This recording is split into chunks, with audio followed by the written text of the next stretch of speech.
Si están de acuerdo, José, Alejandro, a lo mejor podríamos iniciar. Ya tenemos como una parte, algunas 60 personas ya que están conectadas, pero ya para respetar el tiempo de los que llegaron a la hora, yo propongo que a lo mejor iniciemos, si están de acuerdo. Sí, no, adelante. Perfecto, buenos días a nuestro auditorio de la Cámara de Comercio Franco-Mexicana de la Ciudad de México, también del Bajío. Muchas gracias a nuestro asociado Mazar, que hoy nos permite realizar este webinar sobre el tema de Declaración Anual de Personas Físicas por Sueldos y Salarios 2020. Espero que todos estén con buena salud en sus casas y trabajando activamente. Antes de dejar la palabra a José y Alejandro, se los quiero presentar. Bueno, José Jiménez es contador público con 14 años de experiencia en el área de impuestos internacional y nacionales, egresado de la Universidad de Guadalajara, además de contar con un posgrado en impuestos internacionales por el ITAM y la Universidad de Duke. Durante su trayectoria ha asesorado a empresas internacionales destacando en los sectores industrial automotriz, retail, maquilador e hidrocarburos. Y actualmente José se desempeña como director de impuestos en la oficina de la Ciudad de México de Mazar. Alejandro Muñoz es gerente senior contabilidad de impuestos.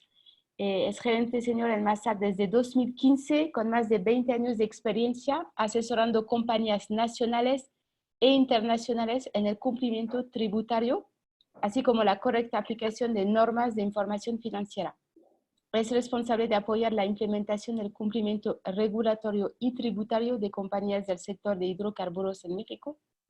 Ha participado en proyectos relacionados con identificación de activos fijos de las plantas petroquímicas. Y antes de unirse a Mazar, Alejandro era responsable de la determinación del impuesto consolidado de uno de los grupos empresariales más grandes en México, cotizado en la Bolsa de Valores. Les pedimos a nuestro auditorio que para todas las preguntas a nuestros ponentes lo realizan a través de la sección de preguntas y respuestas o a través del chat, y para que se puedan tratar las preguntas al final de la presentación. Pues ahora, José, Alejandro, les dejo la palabra. Muchísimas gracias y adelante. Gracias, Nayar, y muchas gracias a todos por unirse. En nombre de Mazar y de la Cámara queremos agradecer su interés por este curso. Y eso a todos me preocupa un poco. en esta época creo que, hay una sana distancia. Espero que sea nada más por un traguito de agua. Bueno, muchas gracias por su tiempo. Me presento, soy José Jiménez, director de impuestos a cargo de la Ciudad de México, y está aquí conmigo también Alejandro Muñoz. Buenos días a todos. Y bueno, el motivo del día de hoy de la Junta es, como bien sabemos, está ya a la vuelta de la esquina la presentación de la Declaración Anual de las Personas Físicas. Me imagino que será la pregunta de todos, ¿no? Al día de hoy no hay prórroga, no ha habido ningún pronunciamiento por parte de Hacienda o del gobierno respecto a esta posible prórroga que pudiera existir para las personas físicas. Como bien saben, ha habido mucha presión en este sentido por las industrias y las cámaras. Sin embargo, pues la iniciativa o el principio del gobierno es, de momento, no ha considerado necesario dar esta prórroga, ¿no? Como ya pasó también con las personas morales, ¿no? Entonces, no hay nada que nos permita diferir, inclusive el pago del impuesto, y bueno, a más tardar finales de abril tenemos que estar presentando nuestra declaración anual. Este es el disclaimer general. Recordemos que esta presentación es meramente informativa. Habrá casos que se tendrán que analizar más a detalle o más a fondo. Si ustedes tienen alguno de estos casos y dentro de nosotros pudiéramos apoyarlos, pues no duden en consultarnos. ¿Qué vamos a ver el día de hoy? Como bien saben, este es la anual. Vamos a enfocarnos en la anual de personas físicas. Si nos enfocáramos a un anual diferente a sueldos y salarios, pues hay muchas actividades. No nos alcanzarían ni 2 horas para cubrir todo este tema, ¿no? ¿Qué vamos a ver? Bueno, vamos a ver los ingresos acumulables y exentos que tienen las personas físicas por sueldos y salarios. Vamos a ver qué otros ingresos, los más comunes que regularmente una persona que solamente percibe sueldos y salarios pudiera llegar a tener. Reviviremos o refrescaremos, porque no ha habido cambios importantes en los últimos años respecto de las deducciones personales desde la reforma de 2014. Vamos a hablar de que creo que es muy útil para todos. Por ahí estuvo sonando mucho que el error en el ICR retenido que estaba mostrando el aplicativo, de manera de, antes de presentar tu anual, te vamos a explicar cómo hacer el match o la confronta entre el visor de nóminas del SAT y lo que te da el aplicativo como carga automática. Vamos a hablar un poquito de las retenciones de ICR del extranjero. Sabemos que hay personas residentes en México que pudieran tener un ICR retenido del extranjero, obviamente por sueldos y salarios. Entonces vamos a ver todo título quinto, que sería para residentes del extranjero por otro tipo de ingresos. Vamos a ver el cálculo anual, si hay alguna prórroga para cierto tipo de contribuyente y solo aquellos que les den saldo a favor. Hay que ver el aplicativo del SAT. Como bien sabemos, hubo un cambio drástico, no tan drástico como el de personas morales. Creo que en personas morales sí nos fue para todos un aplicativo totalmente nuevo y tuvimos que aprender mucho. Y al final, ya lo comentó Naya, vamos a darles respuestas a sus preguntas. Les pediría que si tienen preguntas, utilicen el Q&A que está dentro del aplicativo de Zoom. Hay un chat que es más para interactuar, pero si nos ponemos a ver el chat y nos ponemos a ver el Q&A, nos podemos perder un poquito. Si son preguntas o dudas, hay que verlas en el Q&A. Trataremos de contestarlas todas. Sin embargo, si vemos que es una cantidad importante y el tiempo no nos da más, las contestaremos. Denos su nombre. Bueno, ahí viene el nombre en el Q&A y nosotros veremos la manera de contestarles vía correo con la lista que tiene la cámara de las personas que fueron inscritas. ¿Vale? Continuamos. Ingresos acumulables y exentos.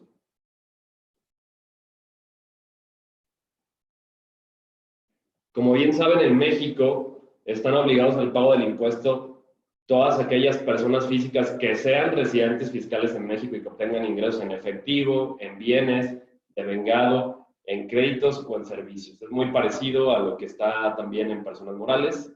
Recordemos que, a diferencia de personas morales, el momento de acumulación para las personas físicas, en la mayoría de los casos, no puedo hablar del 100%, pero en la mayoría de los casos, sobre todo en sueldos y salarios, es al momento de el cobro, que es decir, flujo de efectivo, ¿no?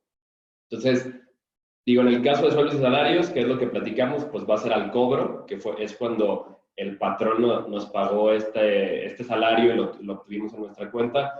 Puede haber una diferencia entre el momento del pago y el timbrado del CFDI. Sin embargo, esa es la misma ley te permite que haya ¿Cuánto es el tiempo que nos dice Alejandro? Sí, depende del número de trabajadores. Las empresas tienen de 3 hasta 7 días para timbrar estos recibos de nómina. Entonces, a nosotros, cuando sobre todo esto pasa en la segunda quincena, los que cobramos por quincena, es decir, el día 31, me cae mi nómina, pero mi patrón tiene hasta 7 días en algunos casos para timbrar este recibo de nómina y se verá reflejado con fecha 5 del siguiente mes o 7, ¿no? Pero ese ingreso se considerará como el ingreso del mes en el que se percibió. Y es uno de los puntos importantes, porque ¿qué va a pasar con tu nómina del 30 de diciembre? ¿No? En la mayoría de los casos, tu nómina del 30 de diciembre, aplicando esta regla, se pudiera considerar que fue timbrado en enero de 2020. Sin embargo, en estos recibos nuevos, en esta nueva versión, sí es muy específico a qué periodo corresponde. Así es, aunque vamos a ver en el aplicativo, pero para que quede bien claro, vamos dando los pequeños errores que tuvo el aplicativo en el inicio.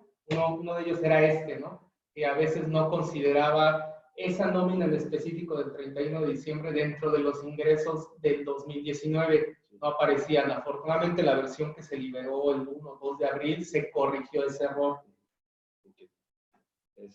Bueno, y siguiendo con esa orden de ideas, todos estos son los tipos de ingresos que hay para personas físicas. Como pueden ver, hay sueldos y salarios, actividades empresariales, arrendamiento, adquisición de bienes, intereses, premios, dividendos y otros ingresos. Entonces, hay que tenerlos en cuenta, no nos podemos enfocar a todos. Entonces, en la mayoría de los casos, cuando se hace un anual, siempre doy el ejemplo, me ha tocado ver personas físicas que tienen ingresos de 4 o 5 de estos supuestos y yo siempre le digo a mi equipo que es más difícil un anual de persona física con 4 o 5 tipos de ingresos que un anual de personas morales, porque los supuestos que puede haber para cada uno de estos casos y conjuntarlo y segregarlo por actividad es bastante complicado. Como les comentaba, para efectos de sueldos y salarios, la ley de impuesto a la renta nos dice que serán ingresos gravables los salarios, las prestaciones, que esto es muy importante, digo, me queda claro que hay muchas prestaciones que podrán caer en una exención, que ya veremos más adelante, pero las tipifica en un inicio como un salario y grabado, ¿no? Como un supuesto de ingreso gravable. La PTU también en un inicio te dice que la participación en las utilidades será parte de estos ingresos gravables, sin embargo, como bien saben, hay una parte exenta, ¿no? La propia ley también te exenta una parte de esto, y la liquidación, que también en la mecánica de la terminación de la liquidación pudiera haber algunas partidas exentas, ¿no? También es importante considerar estos puntos que se asimilan. ¿Qué considera la ley que se asimila a salario? ¿Qué quiere decir esto? Que si estamos en alguno de estos supuestos, nuestra mecánica de determinación de impuestos será la misma a la que tiene una persona que recibe un salario. Es decir, se aplicará la tasa mensual de retención que nos marca la propia ley de la renta y al mismo tiempo tendrás o no, dependiendo del supuesto, la obligación de presentar tu anual o la persona que te retenga tendrá que hacer tu cálculo anual para determinar un saldo a favor o, en su caso, enterar el impuesto sobre la renta. Uno de ellos son empleados públicos, pues si trabajo yo para el gobierno, ese salario que percibo de este tipo de cosas es un asimilado salario. El tema también de los anticipos de sociedades civiles y ACES, como bien saben, ellos hacen retiros durante el año. Esos retiros se asimilan a salario y también es así que cada que se hace un anticipo, se hace el cálculo de la retención de ese impuesto. El otro es los honorarios a miembros del consejo. Como bien saben, está esta figura donde si yo en el consejo de administración de la compañía contrato a un tercero para que nos dé asesoría y ese tercero nos factura honorarios, ese honorario se le asimilará a salario y se hará una retención también de la misma manera como se le hace a los sueldos. Esto de honorarios preponderantes es esa obligación que viene al impuesto a la renta, donde dice, oye, si más del 50% de tus ingresos, si yo fuera, no sé, un contador que factura honorarios, y digo, oye, si yo le facturo honorarios nada más a uno de mis clientes y es más del 50% de tus ingresos, la ley te dice, oye, él es tu patrón preponderante porque solo le prestas la mayoría de los servicios a esa empresa, entonces le da la obligación a esa persona, es bien importante de revisarlo, de ver si es tu obligación a ti que estás pagándole a esa persona, de retenerle, ¿vale? Ahí hay mucho como, oye, ¿cómo demuestro que representa más del 50%? Y muchas veces es evidente, ¿no? Oye, pues es evidente que tienes eso de esa manera, entonces existe esta obligación de retenerle a esa persona física como si fuera sueldos y salarios, independientemente de que él tribute como servicios profesionales, que es como un tipo de actividad empresarial. O sea, hay que tener mucho cuidado con eso, porque suele que no nos damos cuenta y al final de cuentas, cuando la empresa le paga a esa persona, pues en muchos casos tú no te das cuenta si eres su único cliente, ¿no? De esa persona física. En la mayoría de los casos, lo que yo le pido a mis clientes es que te haga una carta o manifestando bajo protesta decir verdad, que no eres su único cliente y que no representas al menos más del 50% de sus ingresos. Así es, porque esto además tiene implicaciones, no es el tema del uso, pero sí para esa persona que pudiera considerarse como un asalariado y entonces tener derecho a seguridad social para esa persona. Así es, que aquí es todo un tema, no me quiero meter a este tema de seguridad social porque hay quien, y creo que hay un argumento muy válido, hay quien tiene el criterio, y he visto varias consultas, he visto varias posturas donde dice, si es un asimilado a salario, no tendría por qué tener seguridad social. Es un tema bastante polémico y hay muchos criterios que en contra o a favor. Tendrían ustedes que analizar si están en ese supuesto, pero es muy importante. En la mayoría de los casos, obviamente me ha tocado ver que el IMSS siempre va por tratar de fiscalizar estas operaciones, porque al final de cuentas estás aceptando que hay una relación laboral al mostrar dependencia de este empleador, ¿no? Es por eso estas figuras asimiladas a salarios solo deben ser usadas en los supuestos que mencionaba Pepe. Exactamente, ¿no? O sea, este tipo de asimilados, por ejemplo, me ha tocado ver compañías que toda la nómina es una SC y toda la nómina está como si fueran socios de la sociedad, y es evidente que la manera en la que se paga pues no respeta ninguna proporción o no va en el sentido de que sientan, oye, pues yo soy socio de esa SC, ¿no? Aprovechando el beneficio de decir, bueno, es socio, es un anticipo, no hay seguridad social, cuando en el fondo es un empleado. ¿No? Es mucho más el fondo que la forma, ¿no? Entonces hay que tener cuidado con eso. Otra de los puntos aquí importantes que pudiera aplicar son, aquí pareciera confuso, te dice, oye, los servicios personales independientes a solicitud para aquellas personas físicas que le presten servicios a personas morales o personas físicas con actividad empresarial. ¿Qué son estos? Todos aquellos que no son servicios profesionales. Oye, un plomero, un electricista, que no tenga un título de una carrera profesional, también ellos pueden tener este tipo de servicios. Al no caer en este supuesto, pudieran pedirle a la persona moral para la que trabajan que en todo caso le retenga como si fuera un sueldo de salarios y le quitas la carga pues, del compliance que llevaría estar trabajando con una entidad empresarial. Quizá algunos estén como RIF, no sé, puede ser porque es una de las, pues está la apertura ahí, dependiendo de los ingresos que tengas, pudiera estar como un régimen fiscal, con la limitante que eso conlleva, pero bueno, existe esta facilidad de que esta persona, es importante que lo tengan en mente, es a solicitud de la persona. Es caso contrario al tema de los honorarios. Y ahí sí es muy clara la ley cuando te habla de servicios profesionales, no te lo deja abierto a servicios personales independientes. ¿Vale? Igual existe la posibilidad que una persona física con actividad empresarial, que no le vería caso, pero existe, si yo fuera una persona física con actividad empresarial, igual de esa misma manera quiero que me retengan, se puede, hay que también a solicitud, pero como les comentaba, si yo ya soy una persona física con actividad empresarial, pues el tener ingresos y deducciones creo que me es más atractivo a que me retengan sobre el total del ingreso que yo tengo, ¿no? Habría que hacer el análisis. También si eres una persona física con actividad empresarial que solo le facturas a una empresa o a una persona física, creo que pues quizás sí te convenga por el tema del compliance, ¿no? Decir, oye, me ahorro el tema de tener que estar dando pagos provisionales, hacer una declaración anual, estar haciendo informativas, porque las personas físicas también tienen obligaciones como una persona moral. El otro tema, que es, no sé si lo han escuchado, yo lo pongo ahí, Stock Options, es este plan. Hay muchas compañías, sobre todo internacionales, nacionales son pocas, pero las hay, es esta prestación que tienen las compañías internacionales. Supongamos que soy una empresa mexicana, que mi parte relacionada está en Nueva York y esta cotiza en la bolsa de Nueva York. Una manera de detonar la permanencia y darles un beneficio a los empleados es darles la posibilidad de tener acciones de la misma compañía del extranjero.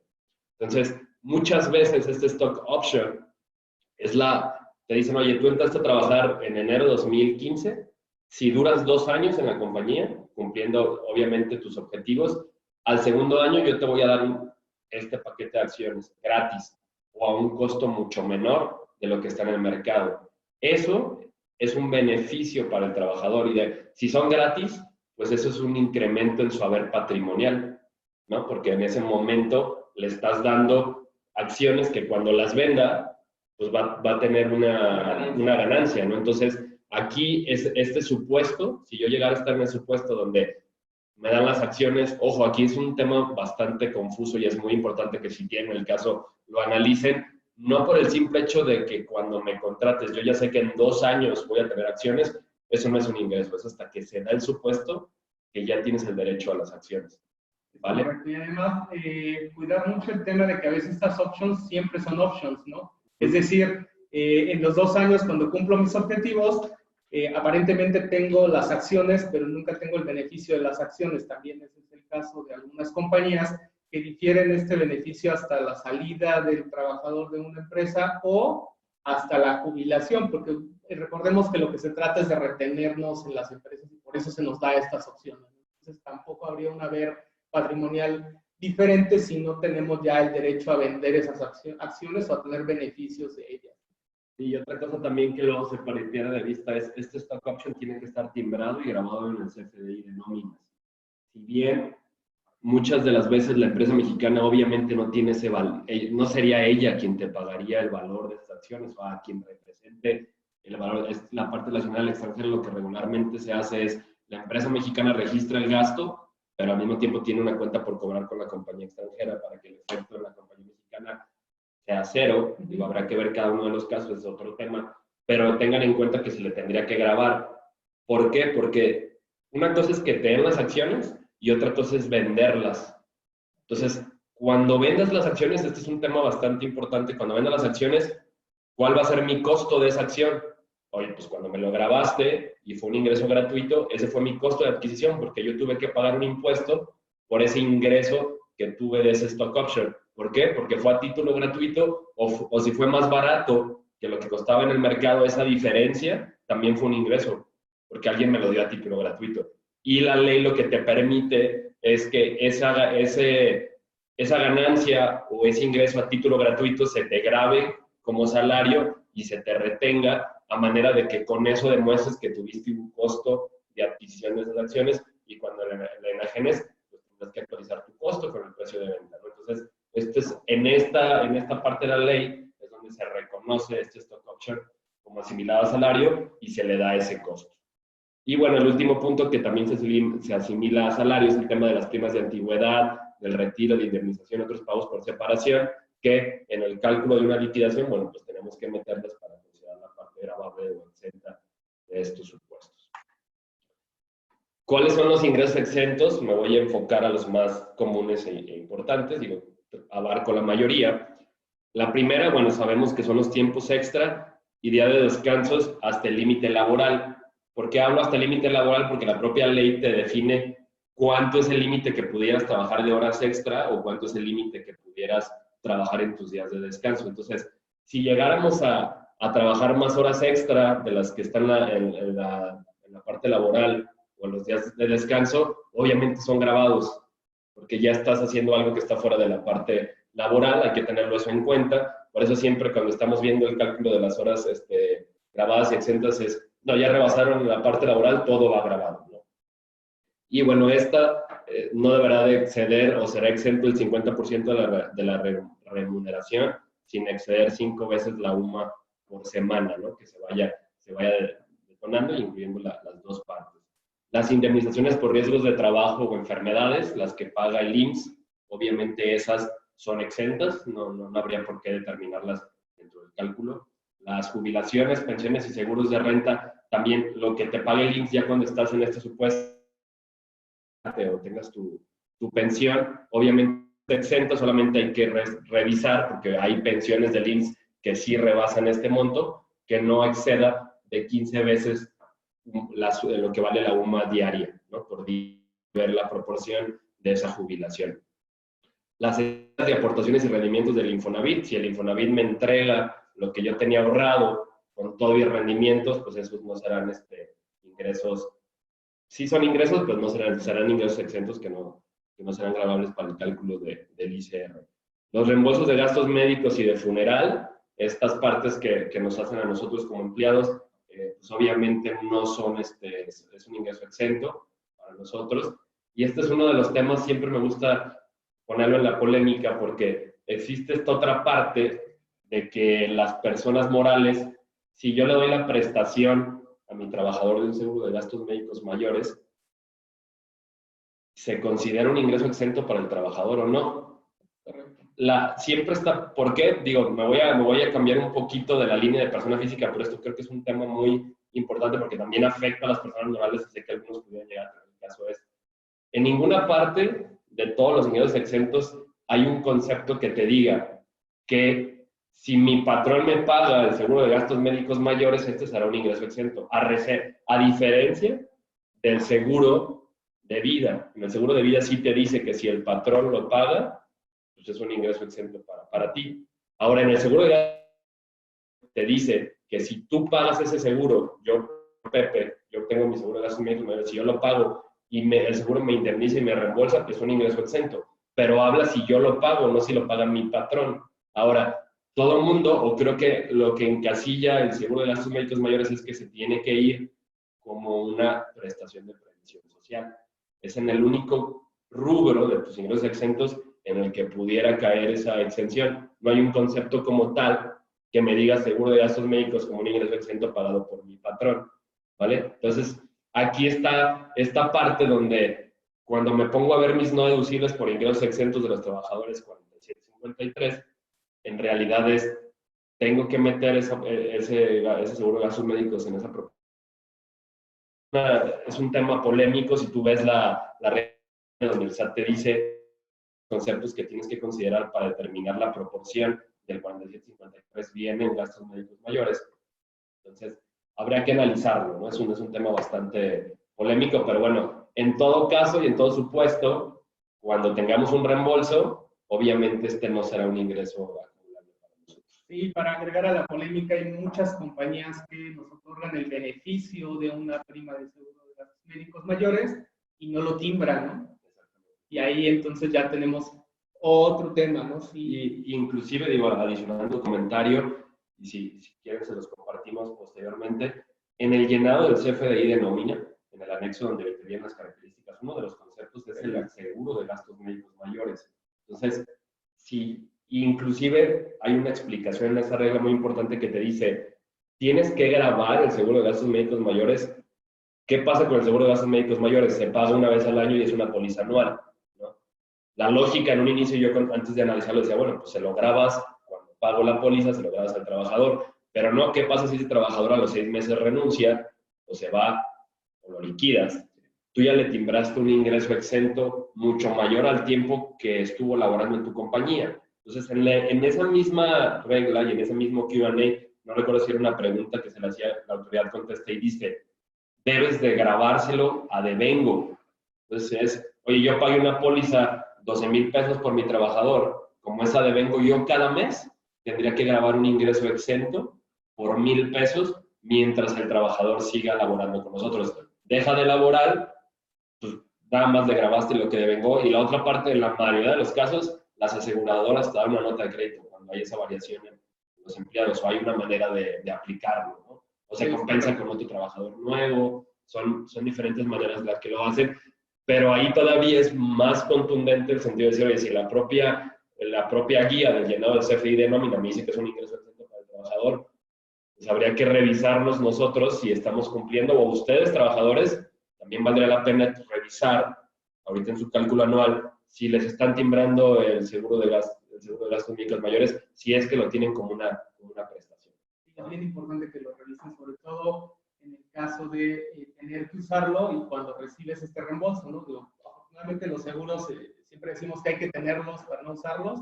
Si no recibes nada de reembolsos durante el año, pues la autoridad no va a tener nada que cachar. Si no te timbraron nada, no verás ningún problema en tu declaración. Pero si recibes un depósito de una aseguradora con concepto de reembolso de gastos y no tienes timbrado esta prestación, ahí la autoridad pudiera asumir que tienes un ingreso grabado. Las prestaciones de seguridad social, todas las que maternidad, todas las prestaciones que la propia ley de seguro social nos dan, pues también serán ingresos exentos. Las prestaciones de previsión social, que esto es bien importante, en revisiones de compañías, auditorías o inclusive en revisiones de anuales, me doy cuenta que me dicen, esa es una prestación de previsión social que tengo para los trabajadores, y mi pregunta ¿es general? Sí. ¿Qué tienes a qué se refiere con es general? Es que si yo tengo un seguro de gastos médicos mayores, esté disponible para todos mis trabajadores y no solamente para una persona. Ahora, en ese orden de ideas, también es importante señalar que, por ejemplo, me ha tocado ver compañías que dicen, oye, yo tengo el seguro de vida para gerentes. ¿Es general? Sí, porque si tú eres gerente, cumples y es general para todos los gerentes. Lo puedes dividir como por categorías. Esto es bien importante porque la Ley Federal del Trabajo, cuando refiere generalidad en las prestaciones de previsión social, se refiere a categorías. Que no a sindicalizados, sino sindicalizados. Eso es diferente tratamiento. Así se refiere a categorías, es decir, como Pepe lo menciona, todos los empleados de gerencia, todos los empleados de ventas, todos los empleados de una categoría en particular. Claro, en el plan de previsión social de la compañía tiene que estar bien establecido las características de estas categorías para que no tengamos problemas con este tema de las prestaciones de previsión social y su generalidad, ¿no? Bueno, y ahí ya nada más para cerrar este punto es, primero es generalidad y segundo, muchas veces en nuestros contratos vienen las prestaciones, pero debería de haber, como bien comenta Alex, debería haber ¿cómo le llamamos? Un contrato de previsión social donde se detalle cada una de las prestaciones. Digo, esto en la mayoría de los casos cuando son empresas sindicalizadas lo tiene que haber porque el sindicato es de las primeras cosas que lo pide, pero si no estamos, o si estamos en los sindicatos blancos, o si, o si la compañía no tiene trabajadores sindicalizados porque son empresas de confianza, debemos de tenerlo, porque la autoridad, al revisarlos, a mí me ha tocado estar en revisiones por parte de la autoridad, y te dice, oye, estas prestaciones de previsión social, ¿tienes el contrato? ¿O tienes especificado cuáles fueron? Entonces, es muy importante que lo tengamos. Esto, si volteamos con los laboristas, es muy fácil, ellos te lo pueden armar, debería ser parte de una política interna de la compañía tenerlo, y si hay algo, como puede llegar a pasar, oye, ¿sabes qué? Nos cambiamos de póliza, o tienes una nueva prestación, o te quitamos una prestación, se tiene que cumplir con el protocolo de avisar a los trabajadores, o ver si muchas veces no es que se lo quites, se lo cambias una por otra, pero todo eso debe de quedar asentado en este contrato y no meramente verbal, porque complica la situación. Siguiente punto es, obviamente las cuotas obreras patronales que paga el patrón por la parte que le corresponde a cada empleado no será, es un ingreso exento para el trabajador. Lo que platicábamos, las primas de antigüedad, indemnizaciones y seguros de retiro son hasta 90 veces la UMA por cada año de servicio o aportación. Tendrás que hacer el cálculo cuando estés en ese supuesto. Los donativos y premios también son exentos. Ahorita voy a hablar porque tienen una limitante que presentar una informativa, que ahorita voy a comentar más adelante. La otra es los sueldos percibidos por extranjeros en el servicio diplomático. Aquí es bien importante aclarar que no por yo trabajar en la Embajada de Estados Unidos quiere decir que como bien saben, la Embajada de Estados Unidos se considera territorio internacional o territorio de Estados Unidos. Entonces, todos los diplomáticos, el cónsul, los embajadores y las personas que trabajan en esta organización, sus ingresos son exentos en México porque en la mayoría de los casos ellos siguen percibiendo un salario en el país de residencia. En casi todos los países hay esta reciprocidad donde se pase esto para evitar porque por lo regular están años y entonces es como simplificar el proceso tributario en cada uno de los países. Entonces, esta exención solamente aplica para aquellos trabajadores que en la mayoría de los casos son residentes del extranjero, que vienen como parte de intercambio o a trabajar en México por un periodo determinado. El fondo de ahorro es un ingreso exento siempre y cuando se respeten las limitantes, es el 13%, no debe ser mayor al 13% del salario y no debe de exceder de 1.3 sumas elevadas al año. Si el fondo de ahorro que se le da al trabajador excede de este monto, no quiere decir que no se lo pueda dar, se lo podemos seguir dando. Me ha tocado ver compañías que tienen un fondo de ahorro mayor a pero tendrá que ser grabado, ¿no? El excedente tendrá que ser grabado para la persona física. Otro punto es bien importante y es polémica siempre, los viáticos. A ver, aquí el tema del viático tiene que ser ingreso exento únicamente si se lo estamos dando o depositando a la persona física, ¿vale? Si yo uso una tarjeta corporativa a nombre de la compañía o tengo una tarjeta de la compañía que no está a mi nombre, no hay que grabar nada porque no hay un incremento en mi nivel patrimonial. Es una cuenta de la compañía que únicamente me da un instrumento para yo pagar por cuenta de la compañía que no es mi dinero. Ahora, si yo viajo y gasto de mi tarjeta de crédito y la compañía le paga la tarjeta, porque me ha tocado ver compañías que dicen, es que yo le pago la tarjeta de crédito directamente. No importa, están tocando tus cuentas bancarias. O la otra te hacen una transferencia a tu cuenta bancaria y luego tú ya pagas tu tarjeta, ¿no? La comprobación de gastos. Entonces, tiene que estar grabado como un ingreso exento.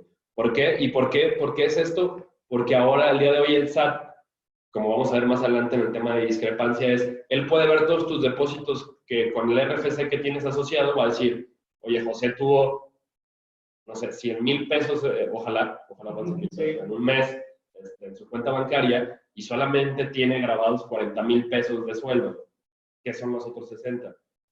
Si se los pudieran ser viáticos, oye, tuve que viajar al extranjero, pagué el hotel, pagué el avión, pues obviamente pudiera ser eso. Si no me lo grabas como viático exento, pues obviamente la autoridad va a decir, eso es un ingreso acumulable y me debes 60,000 por el 30%, depende hasta dónde llegue tu ingreso en base a la tabla. Entonces hay que tener mucho cuidado con esto, hay que grabarlo. Ahora, también está la polémica, y eso es algo que quería discutir aquí contigo, Alex, es ¿qué pasa si todo lo que yo estoy comprobando es no deducible? Hay una limitante para los no deducibles que puedo comprobar yo como persona física de ingreso exento. ¿Lo has visto esa parte? Sí, sí lo he visto, pero y es una, o sea, la polémica se vuelve todavía más complicada en este sentido, ¿no? Porque hay muchas compañías que se dedican, por ejemplo, a la investigación en campo, me refiero a hacer certificaciones de cultivos o evaluación de caminos y terracerías para entidades de gobierno, que esos operadores tienen que ir a lugares donde es prácticamente muy difícil encontrar quien cobre con tarjeta, la comida en una fondita o cosas así, o los transportes, que son en transportes de camionetas rurales. Ahí, pues todos los gastos van a ser no deducibles para la compañía, pero eso no querría decir que es un ingreso para el trabajador, pero sí hay este tema de la limitante, la comprobación, por así decirlo, de gastos no deducibles para una persona física, ¿no? Sí, que ahí está el artículo, no recuerdo el monto, ahorita lo voy a confirmar y se los digo, pero hay un monto que viene en la regla que te dice que solamente podrás grabarle ingresos exentos al trabajador siempre y cuando no rebase de 10,000 o 15,000 pesos al año de no deducibles. Entonces, con esa regla te quedas con la duda de decir, oye, ¿qué pasa? O sea, aparte de tener que grabarle al trabajador el viático, tendrías que llevar un control por trabajador de cuántos gastos que te está comprobando son no deducibles. Ahora, este tema que comenta Alex es, para mí, hay una diferencia que ya habíamos hablado, y digo, ya habíamos hablado tú y yo, no aquí en el webinar, es, una cosa es no cumplir con el requisito de tener el comprobante, que para mí, en tu caso, es pues, la famosa teoría de la servilleta, ¿no? Pues me traes un papel con grasa ahí de los tacos que dice que te comiste 6 y fueron 100 pesos, pues no cumple, no va a ser deducible porque no es una factura. Pero en el fondo es un gasto que para mí sí fue estrictamente indispensable y tendríamos que seguir esa regla de decir, ok, no es un no cumple requisitos, más no es un gasto no deducible, ¿no? Claro, porque esa regla viene muy ligada a una regla que tienen las personas morales en cuanto a sus no deducibles, que si tienes gastos no deducibles que puedan ser atribuidos a los accionistas, será un dividendo ficto para la autoridad, es decir, deberá de pagar impuestos como si fuera un dividendo que no tenga derecho a tal. Entonces va ligado mucho esto, justamente para que no yo saque dinero a nombre de uno de los trabajadores, simplemente para estar manejando sueldos excedentes de los accionistas, por ejemplo. Pero tienes razón, pues así, en el ejemplo que yo ponía, ok, a lo mejor la fondita de la esquina o el señor que me transportó no me da un CFDI como tal, pero casi siempre nos dan aquí en México una notita, ¿no? Una notita que dice transporte del pueblito tal al pueblito tal, o la señora tiene un ticketcito que dice Fonda Doña María, comida corrida, 100 pesos. Mientras yo tenga esos comprobantes para enseñar a la autoridad, para mí coinciden que no deberían de ser tratados dentro de esta limitante, más bien se refiere a todos aquellos gastos que yo pudiera hacer sin un comprobante. ¿No? ¿Vale? Entonces, lo que te comentaba, y ya más para confirmar, son 15,000 pesos durante un mismo ejercicio, exceptuándose para estos gastos no entraría hospedaje ni pasajes de avión. ¿Vale? Los otros puntos, vamos un poquito más rápido, que ya casi completamos la hora, es el tema de gratificaciones, vacaciones y PTU, como lo comentaba en un inicio, también están limitadas a una exención y esta es una UMA elevada a 30 días. La prima vacacional y PTU también es una UMA elevada a 15 días y la prima dominical es una UMA por cada domingo laborado. Dentro de los otros ingresos, esto es muy importante, si llegáramos a tener nosotros una cuenta en el extranjero, ya sea bancaria o de inversión, tenemos que determinar una fluctuación cambiaria, ¿vale? ¿Por qué? Pues imagínense, ¿no? Si yo tuviera ahorita una cuenta en Estados Unidos con dólares, pues comparado con 2018 el tipo de cambio al día de hoy, pues voy a tener una ganancia considerable. Entonces, este es un cálculo totalmente diferente al que se hace en una persona moral, se parece mucho a una persona por inflación, pero tendríamos que, te permite la ley que si el año pasado tuviste pérdida y este año tuviste ganancia, lo vayas amortizando, ¿no? Pero se debe de declarar, es muy importante que si ustedes tienen, sobre todo inclusive pudieran ser también cuentas por cobrar o por pagar, depende de cada caso, existe la posibilidad de tener una ganancia cambiaria que tendríamos que declarar, ¿vale? También, si hubiéramos tenido una deuda y esta deuda fue perdonada, que pudiera darse el caso, también es una obligación de acumularlo, tener un ingreso pues, por cuentas por crédito, tener un ingreso por crédito, como lo mencionaba en un inicio. Y la otra también muy importante que suele pasar, y lo perdemos de vista, es si yo tengo inversiones en el extranjero y hay una reducción, sobre todo reducciones de capital o inclusive si se liquida la compañía, habría que ver si no hay una utilidad para la persona física en México. Y eso también, digo, los dividendos, obviamente, si del extranjero para acá me pagan un dividendo, pues hay que acumular ese dividendo y acreditar el ICR si México tiene tratado con ellos. Pero adicional a esto es, si esta operación pasó después de 2014, a lo mejor esto no lo tenemos en el radar, pero recordemos que a partir de 2014, si se paga dividendos o hay una utilidad distribuida, se paga el 10% adicional. Entonces, pudiéramos estar ante el supuesto que a lo mejor no hubo una utilidad como tal, pero con esta nueva obligación tendríamos que pagar ese 10 o contratado pudiera reducirse al 5%, también aplica de allá para acá, si somos residentes fiscales, ¿vale? Y bueno, la última es los ingresos estimados por erogaciones superiores a los ingresos declarados. Por ahí estuvo muy polémico, no sé si escucharon que decían que el SAT te iba a fiscalizar con lo que ganan, con si mis gastos de mis tarjetas de crédito fueran mayores a mis ingresos, ¿no? Entonces, en este supuesto, nada más para aclarar, sí te va a fiscalizar el SAT con el tema de las tarjetas de crédito. Digo, aquí vienen todos los supuestos, pero se va a enfocar más a decir, oye, si Pepe tiene deudas de tarjeta de crédito de 100,000 pesos y recibe un sueldo de 40,000 pesos al mes, no me va a liquidar, decir, bueno, pues de sus 40 hay 60 que no puede pagar en su tarjeta, esos 60 es un ingreso para Pepe. No, lo que se refiere el SAT es, si yo pudiera pagar los 100, o sea, si yo nada más tengo un sueldo de 40 y llego y pago la deuda de 100,000 pesos de golpe, pues, en primera, o de dónde está sacando ese dinero, eso es un tema ya hasta de lavado de dinero, y la segunda es, pues en realidad tu capacidad económica no son esos 40, ¿dónde está? Entonces, ahí es donde empieza la discrepancia fiscal, de decir, ¿cómo puede ser posible que tengas la capacidad de gastar más de lo que ganas? ¿Vale? No, esa noticia que salió, que si yo gasto más de lo que gano, yo se las pongo muy fácil. Pues mi consecuencia de estar sobreendeudado es que pago intereses, ¿no? O sea, es como decir, oye, pues sí le debo 100,000 pesos a la tarjeta, pero no los puedo pagar porque no gano para pagar esa deuda, ¿no? Obviamente, si el banco a mí me quiso prestar, pues es problema del banco, ¿no? Esta regla tiene mucho que ver con qué pasaba. Aquellos que estaban teniendo ingresos fuera del radar de la autoridad encontraron el mecanismo para no ser fiscalizados de gastar con la tarjeta de crédito y depositar ahí o pagar esos gastos con los ingresos fuera del radar. Este ejemplo, y es muy clásico, espero que no haya doctores aquí, pero los médicos son quienes más abusaron de esta figura. Los médicos cuando no cobran las consultas médicas más que en efectivo, entonces esos efectivos lo que hacían era pagar las tarjetas de crédito ahí. Entonces los ingresos comprobados eran de una cantidad, pero se sumaban los depósitos a sus cuentas, más los depósitos a las tarjetas de crédito, pues no hacía sentido, como dice Pepe. Entonces, esta regla lo que busca es eso, ¿no? Tratar de meter en el radar a todos los ingresos de las personas físicas. Es una medida altamente recaudatoria. Sí, y sobre todo, digo, lo subrayo ahí en negritas le aplicará todavía más a aquellas personas físicas que no tengan un RFC, ¿no? Oye, digo, y cada vez se pone más complicado. El día de hoy no puedes abrir una cuenta bancaria sin RFC. Las que se quedaron ahí hace muchos años, creo que todavía por ahí existen algunas, pero en la mayoría de los casos fue obligatorio que tuviéramos un RFC. Entonces, hay que tener cuidado en esa parte. Y ya por último, lo que les comentaba es, en el caso de préstamos y donativos, en el aplicativo del SAT, les comentaba que era un ingreso exento, sin embargo, se considera como un ingreso omitido o gravable que tendrás que pagar impuesto si no lo declaras.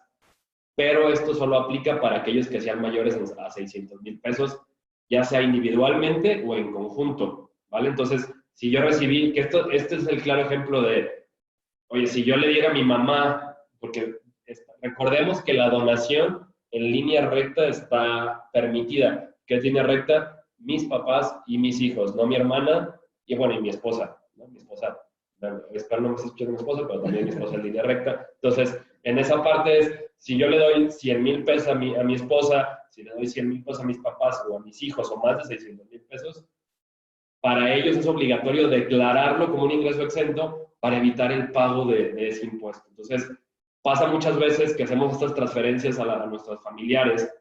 Digo, en mi caso no creo que rebase de los 600,000 pesos, pero si alguien estuviera en este supuesto, hay que declararlo para evitar este tema. Y siempre todo el mundo los fiscalistas decimos, no importa, es donativo, línea recta, no es ingreso acumulable. Sí, pero respeta esta obligación. ¿Vale? Va muy ligado a lo anterior.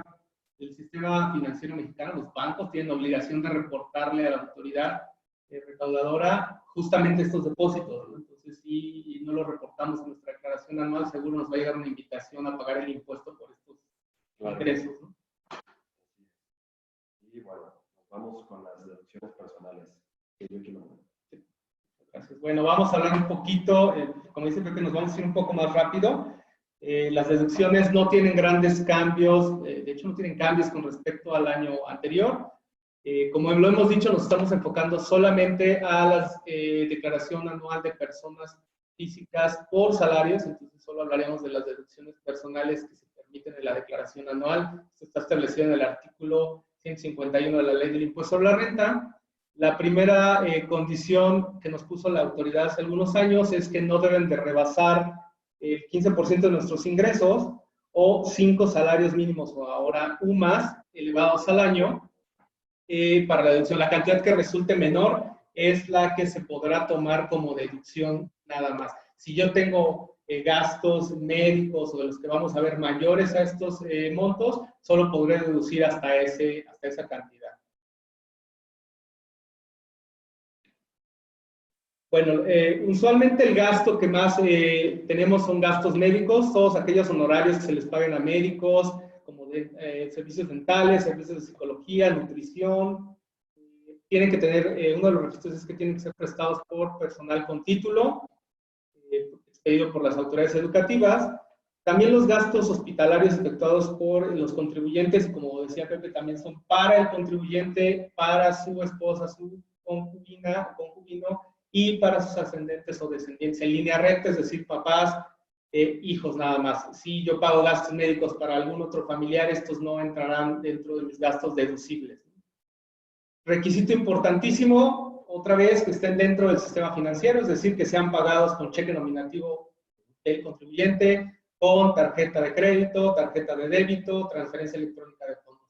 Los gastos que guarden, cuando hagan un pago por tarjeta de crédito, por favor, guarden el voucher y guarden el estado de cuenta donde se vea reflejado ese pago, porque a mí ya me pasó que no lo encuentro y es ya ahorita creo que es más fácil, puedes descargar tu estado de cuenta de los últimos 12 meses, pero no crean, eso es algo una tarea como yo tengo la costumbre de crear una carpeta en la nube donde si pagué algo que sé que va a ser deducible, ahí guardo el pago, ¿no? Para cuando me meta la devolución y si me lo llegan a requerir, ahí lo tengo rápido, ¿no?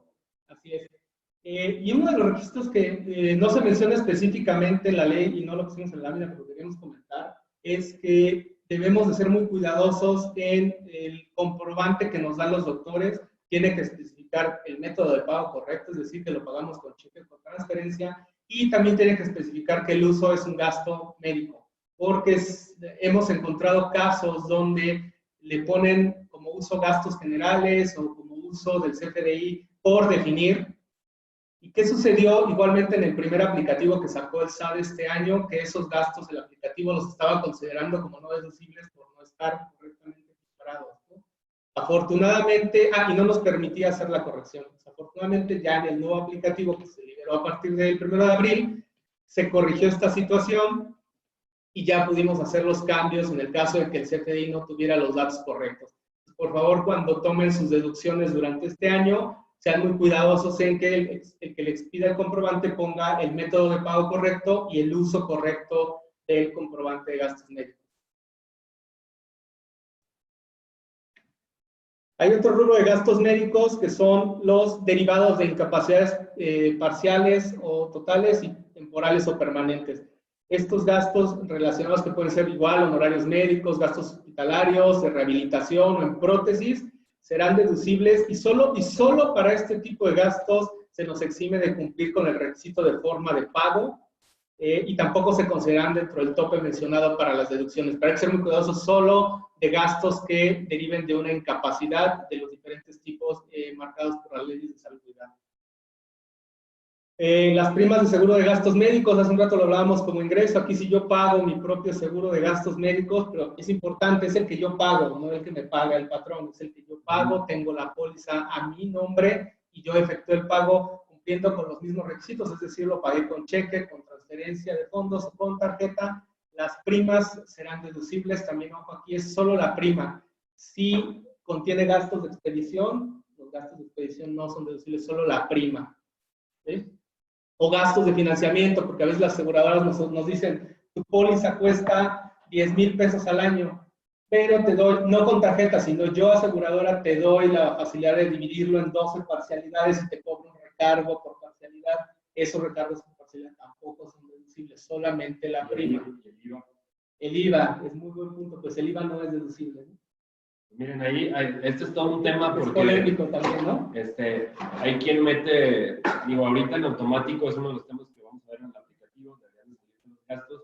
Yo he visto que lo toman sin IVA, sin embargo, para mí el IVA de ese gasto, como es un IVA que se toma de un gasto que para mí es deducible, al yo no ser contribuyente al impuesto de valor agregado por ser sueldos y salarios, para mí existen muchos elementos a poder deducir también el IVA de ese gasto. Y ha sido una polémica durante muchos años porque la ley del IVA, la ley de ISR para el título que habla de personas morales sí establece que los impuestos que yo no puedo acreditar serán deducibles, pero desgraciadamente en el caso del apartado para sueldos y salarios no lo menciona como tal, entonces sí es muy polémico y además el aplicativo ahí sí, vamos a ver un poco más adelante, tienes razón, porque no te permite agregar el IVA, ese sí es uno de los campos que por más que queramos editarlo, no nos va a dejar y seguramente si lo pudiéramos manipular tendríamos un cuestionamiento de la autoridad, aunque coincido contigo, creo que hay muchos elementos para decir si ese impuesto que yo estoy pagando no es acreditable para mí, debería de ser deducible, ¿no?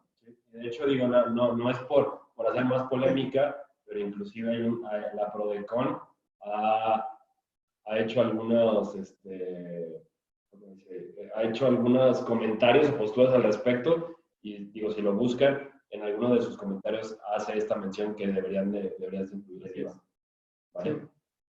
Bueno, ¿qué otros gastos dentro de este rubro? Los gastos funerarios, en la parte que no excedan un salario mínimo general en el área geográfica, ahora UMAS, efectuados para cónyuge, concubino, concubina, para sus ascendentes y descendientes en línea recta, nada más.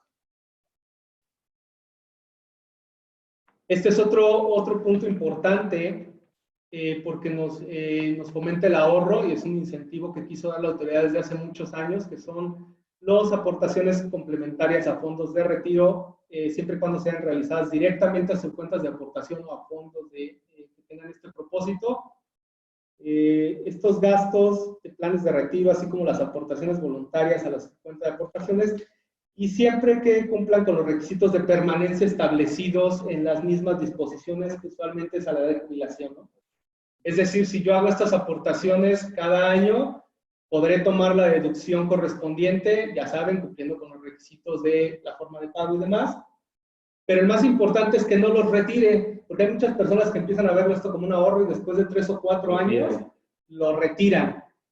Sí, las empresas que nos prestan este servicio, es decir, los fondos de inversión que nos dan la posibilidad, también nos permiten retirarlo, al final de cuentas es nuestro dinero, pero en el momento en que yo haga eso, en ese ejercicio hay una mecánica para la acumulación de esto que yo tomé como deducción en años anteriores y lo acumule en el ejercicio en que yo haga este retiro. Por eso hay que pensar muy bien cuánto es el monto que yo voy a aportar a este plan de retiro. Es muy bueno que todos lo tengamos, pero hay que pensar de verdad cuánto puedo aportar para que no me vea la necesidad de después en algún momento pedir el fondo en retiro. Entonces voy a tener una acumulación que va a ser quizás muy grande en ese año y voy a pagar un impuesto alto por ella, quizás hasta mayor que la deducción que pude haber tomado, porque recordemos la educación, ¿no? Los gastos destinados al transporte escolar de los descendientes en línea recta, cuando este sea obligatorio en los términos de las disposiciones jurídicas del área donde nos encontremos. Si me obligan a pagar el transporte escolar de mis hijos, pues tendré el derecho a hacerlo deducible. Igualmente tengo que cumplir con los requisitos de pagarlo mediante el sistema financiero, ¿no? Todos los gastos o deducciones que nos permiten en este rubro, salvo el que hablábamos de gastos derivados por incapacidad, deben de cumplir con el tema de pagarlo con sistema financiero. Solo voy a dar aquí un estímulo fiscal porque los otros los veremos casi al final, si no, después lo juntamos. Cuentas de ahorro, los contribuyentes que efectúen depósitos en cuentas personales especiales para el ahorro, realicen pagos de primas de contrato de seguro que tengan como base planes de pensiones relacionados con la edad, jubilación o retiro, o bien adquieran acciones de fondos de inversión que sean identificables, podrán restar del importe de dichos depósitos estos pagos de las cantidades a que se aplicaría en la tarifa del impuesto anual. Hay una limitante hasta 152,000 pesos, considerado para todos estos conceptos. Las cantidades que se depositen, se paguen o se inviertan, a que se refiere este artículo, así como los intereses, reservas y demás cantidades, deberán considerarse como ingresos acumulables del contribuyente en la declaración del año calendario en que sean recibidos o retirados, de lo que hablábamos. Para el caso de retiro, si los recibo después de la edad de jubilación, ahí no es un ingreso acumulable, ya lo hemos platicado, ¿no? Y aquí nada más también, si alguien tuviera un plan de retiro en alguna institución financiera, o sea, que no sea la del Seguro Social, también es importante que uno tiene la opción de elegir si yo hiciera deducible ahorita lo que yo aporto a mi fondo de jubilación, que no es la del SAI, la del Seguro Social, yo tengo la opción de decir, o lo hago deducible cuando haga el pago, respetando las limitantes, y cuando se me entregue la pensión, en su momento será un ingreso acumulable para mí. O no lo hago deducible ahorita y cuando se me entregue la pensión no será un ingreso gravado.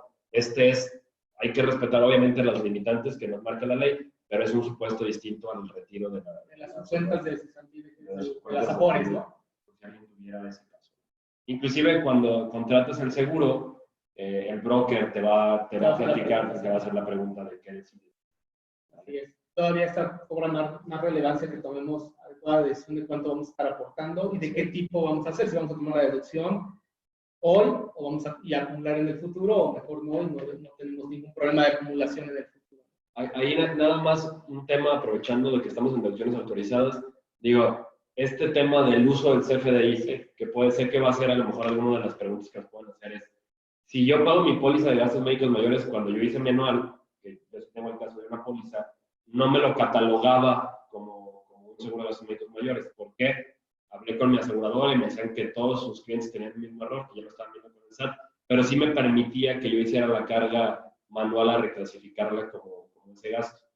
Mi recomendación es que lo pidas como honorarios médicos o gastos. Si bien no es el caso, es el único concepto dentro de todo el catálogo del SAT que pudiera asimilarse a eso, que dice honorarios médicos, dentales y gastos hospitalarios. Me queda claro que no, en el fondo no es eso, pero es la única, y inclusive yo lo he visto en la práctica, muchos recomiendan hacerlo. La única que sí cambiaría es este tema de recordemos que también está la prestación de poder deducir los lentes, ¿no? Que esto viene en reglamento y son hasta 2,500 pesos al año lo que yo pudiera deducir de lentes, ya sea en los lentes, en el cristal, o no recuerdo cómo se llama, o en el armazón. Si no rebasa eso, mientras venga diagnosticado por un médico certificado de que necesitas, digo, la mayoría de las ópticas cumplen con este requisito, yo lo puedo deducir también. Pero, por ejemplo, en este caso, lo que hemos visto, lo que yo sugiero en la práctica es que ese CFDI aparezca como gastos médicos por incapacidad o discapacidad, ya que el tener la vista, no tener la vista bien se puede considerar como una discapacidad, ¿no? Entonces, digo, al final de cuentas, y soy muy sincero, creo que el uso del CFDI todavía no es como lo que va a marcar lo que pueda o no pueda hacer porque le puedo poner gastos generales o otros gastos, todos los que vienen dentro de los conceptos. Sin embargo, mi sugerencia es meterlo de esta manera. Y es correcto, lo decíamos un poco hace un minuto y lo vamos a volver a retomar con el aplicativo, pero sí, efectivamente, el uso del CFDI, afortunadamente corrigieron ese rubro en el aplicativo final, pero en el aplicativo original que liberaron como prueba, si el uso estaba mal, de acuerdo a la autoridad, ya no te permitía hacer el cambio, ¿no? Pero ahorita lo vemos un poco más adelante. Vamos a ver rápidamente el visor de nóminas. ¿Qué es esto? Es lo que mencionaba Pepe en un principio. Nos vamos a poder percatar de qué es lo que recibimos de lo que conocíamos tradicionalmente como recibos de nómina, y ahora son CFDIs también. Entonces, bueno, aquí mostramos que lo primero que nos va a dar el aplicativo es que nos podemos introducir mediante nuestra clave o nuestro fiel. Una vez adentro nos va a desplegar los años que tiene disponible el visor. Bueno, por el momento seleccionamos 2019. Y esta es la primera pantalla que nos despliega. Hasta aparece una declaración un viejo formato de retenciones. Aquí nos va a aparecer simplemente el total de los ingresos recibidos y en una pequeña clasificación y el total de ISR retenido por el concepto de salarios. Es bien importante comentar que este solo es para salarios. Abajo ya nos indica que puede haber diferentes formas de resumen. Hay un resumen si tengo varios patrones por patrón, si no, bueno, solamente el patrón que tengo. Y también hay un resumen mensual de ingresos. Este resumen ya nos da un poco más de detalle de qué tipo de ingresos estoy recibiendo, si son ingresos por salarios, por aguinaldos y demás.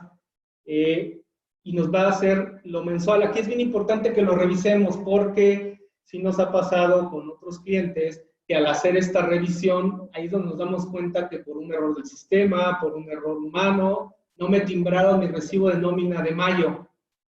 Sí llega a pasar. O también estos errores, recuerden que los sistemas a veces se equivocan, me timbraron 2 veces el salario de septiembre. Aquí es donde tengo la oportunidad de revisarlo y poder compartir esto con mi patrón para que haga la corrección correspondiente. Sí se pueden hacer las correcciones en el caso de duplicados, que se cancelen el CFDI que me está causando esta duplicidad, porque no va a tener una acumulación mayor, o en el caso de CFDIs faltantes, que los timbren y que afortunadamente ya contemple el periodo y se contemplen. No es inmediata la corrección. Si detecto esto, va a tardar algún tiempo posterior a que el patrón haga la corrección, que ya se visualice correctamente en este visor. Tiene la facilidad, afortunadamente también, de que se puede exportar Excel, que es mucho más manipulable. Aquí en el Excel puedo revisar todos los meses, puedo hacer operaciones, puedo comprobar que estén todos mis ingresos, inclusive compartir esto con mi patrón para que me pueda hacer las correcciones en caso de que no tenga yo algún ingreso timbrado o duplicado, como lo hablábamos. Y por último, para cerciorarnos cuáles son los CFDIs o recibos de nómina que tengo recibidos del patrón, pues existen detalles justamente de los CFDIs que se emitieron con mi RFC. Aquí está este detalle. Esto también es bien importante que lo revisemos. No es bien importante que sepan también que no está disponible solamente al final del año. Este está disponible durante todo el año. Es decir, si ustedes se meten ahorita, en teoría ya una vez que pase el periodo de las anuales, podremos ir empezando a revisar los CFDIs timbrados en 2020, pero eso será después de que pase el periodo de anuales de 2019.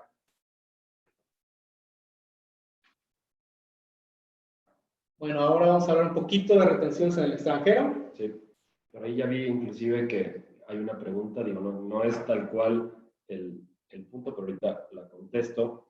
Bueno, aquí el punto ahí importante, y esto es como si yo fuera un mexicano que estoy recibiendo ingresos por sueldos y salarios del extranjero, pues lo primero que me preguntaría es ¿por qué? ¿No? La primera lógica, y ahora con todo el tema de la tecnología, es, bueno, una es porque trabajo remotamente, ¿no? Oye, pues con mi computadora yo me conecto y trabajo para Google en San Francisco y a mí me pagan allá. Entonces, en ese supuesto es donde se empieza a complicar ahora con todo el tema de la tecnología, ¿no? Obviamente, si tú eres residente fiscal en México y estás recibiendo un ingreso y vives aquí y estás recibiendo un ingreso, México tiene la obligación de gravar ese ingreso. Ahora, ¿qué pasa? Pues nos tendríamos que ir al tratado. Si en el país con el que estás trabajando hay un tratado para evitar la doble tributación, que en la mayoría de los casos los debería de haber, no todos, hay muchos países que no un tratado. Lo que pasaría aquí es voltearlo a ver. Y les pongo aquí un ejemplo. El tratado entre México y Estados Unidos señala que no se pagará el impuesto en los siguientes casos. Siempre el tratado respeta la fuente, que es decir, que si el trabajo se presta en México, quien tiene la primera opción de grabarlo es México, ¿no? Porque es donde se está obteniendo el beneficio del trabajo. Entonces, aquí te dice cuando el trabajo se desempeña la actividad en el país donde es residente. Entonces, en este supuesto es, yo estoy desempeñando mi trabajo en México, México tiene la obligación yo tendría la obligación de enterar el impuesto. Entonces, este es un punto bien importante porque sí me he encontrado personas físicas que trabajan para el extranjero desde México y allá les retienen, inclusive llegan a tener cuentas bancarias del extranjero y usan una tarjeta de débito en México todo el tiempo porque al final de cuentas son parte de Visa y Mastercard y se puede. Eso no te exime a ti como mexicano de presentar tus impuestos en México. Lo que sí pudiera llegar a pasar es que tú puedas acreditar el impuesto que pagaste en el extranjero, ¿vale? Que para eso es la doble tributación. Sin embargo, para mí este primer punto es, creo que habría los elementos para decirle a Estados Unidos que no te retenga, porque tú, en base al tratado que hay entre México y Estados Unidos, la fuente de riqueza está aquí, y aquí el mismo tratado te reconoce que tendrías que pagar ese impuesto, ¿vale? La otra es, que es muy común, si yo voy a Estados Unidos menos de 183 días a prestar un trabajo, no hay por qué pagar impuestos en Estados Unidos, sigue siendo residente fiscal en México. Si excedes esos 183 días en un periodo de 12 meses, ojo, no es un periodo de año calendario, ni tampoco 12 meses continuos, porque eso pasa mucho, que es muy complicado, puedes sumar un mes en enero y luego dejas de ir 4 meses y luego vuelves a ir, no sé, en julio, todo el mes, ya van 2 meses, ¿vale? Entonces, hay que cuidar mucho este tema de los meses continuos. Y si llegara a haber un pago por cuenta de un tercero, también te aplicaría esta disposición, pero eso es un caso muy distinto. En el caso del ICR acreditable, si llegáramos a tener este supuesto, donde sí haya una retención, pues habrá que ver cuánto es. Digo, obviamente ese ICR retenido no podrá exceder del 35%, que sería la tasa máxima que tenemos en México, ¿no? Entonces, hay que respetar esa partida. En el momento de que tú acumules el ingreso, como se va a sumar a tus demás ingresos por sueldos y salarios del mismo título, al momento de acreditar el impuesto, únicamente lo podrás hacer hasta por ese monto, ¿vale? Y aquí ya el tema del cálculo anual, es muy importante considerar de cuándo no se está obligado a hacer el cálculo anual, es cuando se inician labores después del 1 de enero o cuando termines antes del 31 de diciembre. Si no hay un año de calendario, no hay obligación de hacer el cálculo anual para el patrón a los trabajadores, ¿vale? Eso no te exime que tú, trabajador, si rebasas los 400,000 pesos o si tuviste 2 patrones, de presentar tu declaración anual. Ahora, también si yo tuviera ingresos anuales menores a los 400,000 pesos, perdón, mayores a los 400,000 pesos, yo pudiera comunicarle a mi patrón que quiero hacer mi declaración anual. Todo el mundo la puede hacer, simplemente está esta facilidad, que si yo tengo ingresos mayores a los 400,000 pesos, la tengo que hacer yo. Oye, yo gano más de 400,000 pesos al año, el patrón ya no va a hacerte el cálculo, como lo tendría que hacer normalmente, lo tiene que hacer el trabajador. Igual, si fueran menores a esos 400,000 pesos, yo, trabajador, si quiero presentarme anual, lo puedo hacer, solo se lo tengo que informar a mi patrón, ¿vale? ¿Quiénes están obligados a presentar la declaración anual? Cuando además de sueldos y salarios, si tienes ingresos de otro capítulo, inmediatamente se te marca la obligación. Lo de los 400,000 pesos es solo sueldos y salarios. Cuando se le hubiera comunicado al retenedor por escrito, que fue lo que les comenté, cuando se deje de prestar servicio antes del 31 de diciembre del año de que se trate, pues es mi obligación presentarla.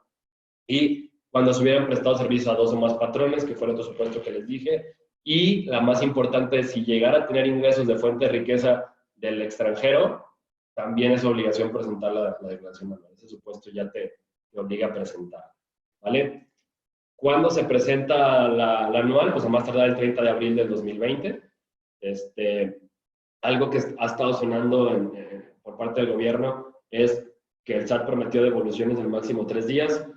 Digo, en mi caso, se tardaron 9 días en devolverlo. Sí me devolvieron, fue muy rápido el proceso, pero no fue en los 3 días que comentaron. Creo que tu caso fue igual. Sí, hay una mezcla, porque en mi caso fueron 4 días, se acercó más, pero ya también tengo algunos clientes y conocidos que están recibiendo rechazos de las devoluciones por N cuestiones. Aquí en las preguntas hay uno, ahorita lo tocamos, pero hay una mezcla, aunque sí está siendo afortunadamente un poco más expedita la devolución que el año pasado.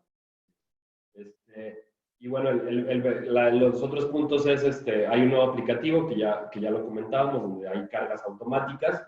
En ley, la devolución, el plazo normal son 40 días, entonces está mucho más smooth o mucho más rápido que los 40 días que pudiéramos estar acostumbrados. Digo, creo que en personas físicas siempre ha sido mucho más rápido que una devolución de una persona moral.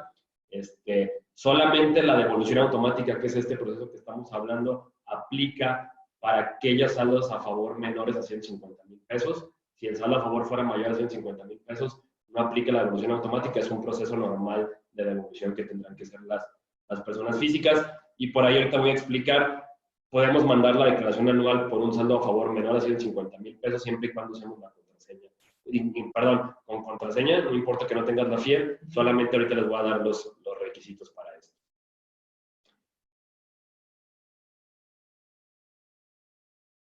Y bueno, aquí los contribuyentes personas físicas no estarán obligados, aquí es bien importante que también existe esta regla que nos exime de presentar la declaración anual, simplemente no la podrás presentar por el ejercicio de 2019 por aquellas personas que hayan tenido ingresos por salarios en general por una prestación de un servicio personal subordinado de un solo empleador, siempre que no exista ICR a cargo del contribuyente, que era lo que les decía. Si me da saldo a favor y no la presento y no lo quiero pedir en devolución, la autoridad pues no te va a multar por no haberla presentado, pero quien en su sano uso de razón va a decir, no voy a pedir mi devolución de impuestos. Habrá quien diga, me dio 100 pesos, me dio 50 pesos, no la voy a meter, ¿no? Entonces, será criterio de cada quien, pero el hecho de que así fuese, no hay necesidad de presentar la devolución. Igual, si nada más, aparte hubiera tenido ingresos por intereses nominales que no excedan de 20,000 pesos en el año del calendario y que vengan del sistema financiero, también habrá obligación de presentar la declaración anual. Que esto llega a complementar lo que les dije hace un momento. Oye, si yo tengo ingresos por otro supuesto, ¿qué pasa si tengo ingresos por anual, por sueldos y salarios y por intereses? Si estamos en este supuesto, pues no te la presentas porque la misma regla te lo permite. Y bueno, los siguientes son requisitos de que se tendría, para que te aplique esto, es que todos tus FDIs hayan sido emitidos por el empleador y no vaya a haber un tema. La siguiente regla es lo que les comentaba. Pareciera, y todos tenemos en la mente, de que yo tendría que presentar la declaración anual con la e-firma, ¿no? La famosa firma, que nos decía, oye, pues si tu saldo a favor era mayor a 10,000 pesos, lo tendrías que haber firmado con la FIEL. ¿Qué pasó? ¿Qué está pasando ahorita? Ya no está obligatorio que sea e-firma. Habla aquí de la e-firma portable, no sé si lo traigan en el radar, pero ya existe una e-firma que puedo traer en el celular, está muy padre, es como si fuera un token bancario que en lugar de traer o tener que firmar los trámites con ay, ¿dónde está mi key y mi ser? Que por lo regular lo tenías guardado en una USB o dentro de tu computadora. Ahora puedes bajar una aplicación del SAT donde te va a generar un código único, como el de los bancos, y con este aplicativo puedo firmar mi declaración anual o cualquier trámite del SAT. Creo que es súper práctico, creo que ya en esto sí el SAT le atinó, porque inclusive hasta se me hace mucho más seguro, porque ¿cuántas veces no andaba la FIEL o los certificados? O se te perdía, o el certificado y la FIEL de esa persona pues, se repetía muchas veces en una computadora, se la prestabas a tu contador. Y creo que ahora con el celular es, pues márcame y te doy el código. Y sabes quién lo está usando. Creo que sí, la verdad. Para personas físicas es muy... Y eso es bien importante. Solo aplica hasta ahorita para personas físicas.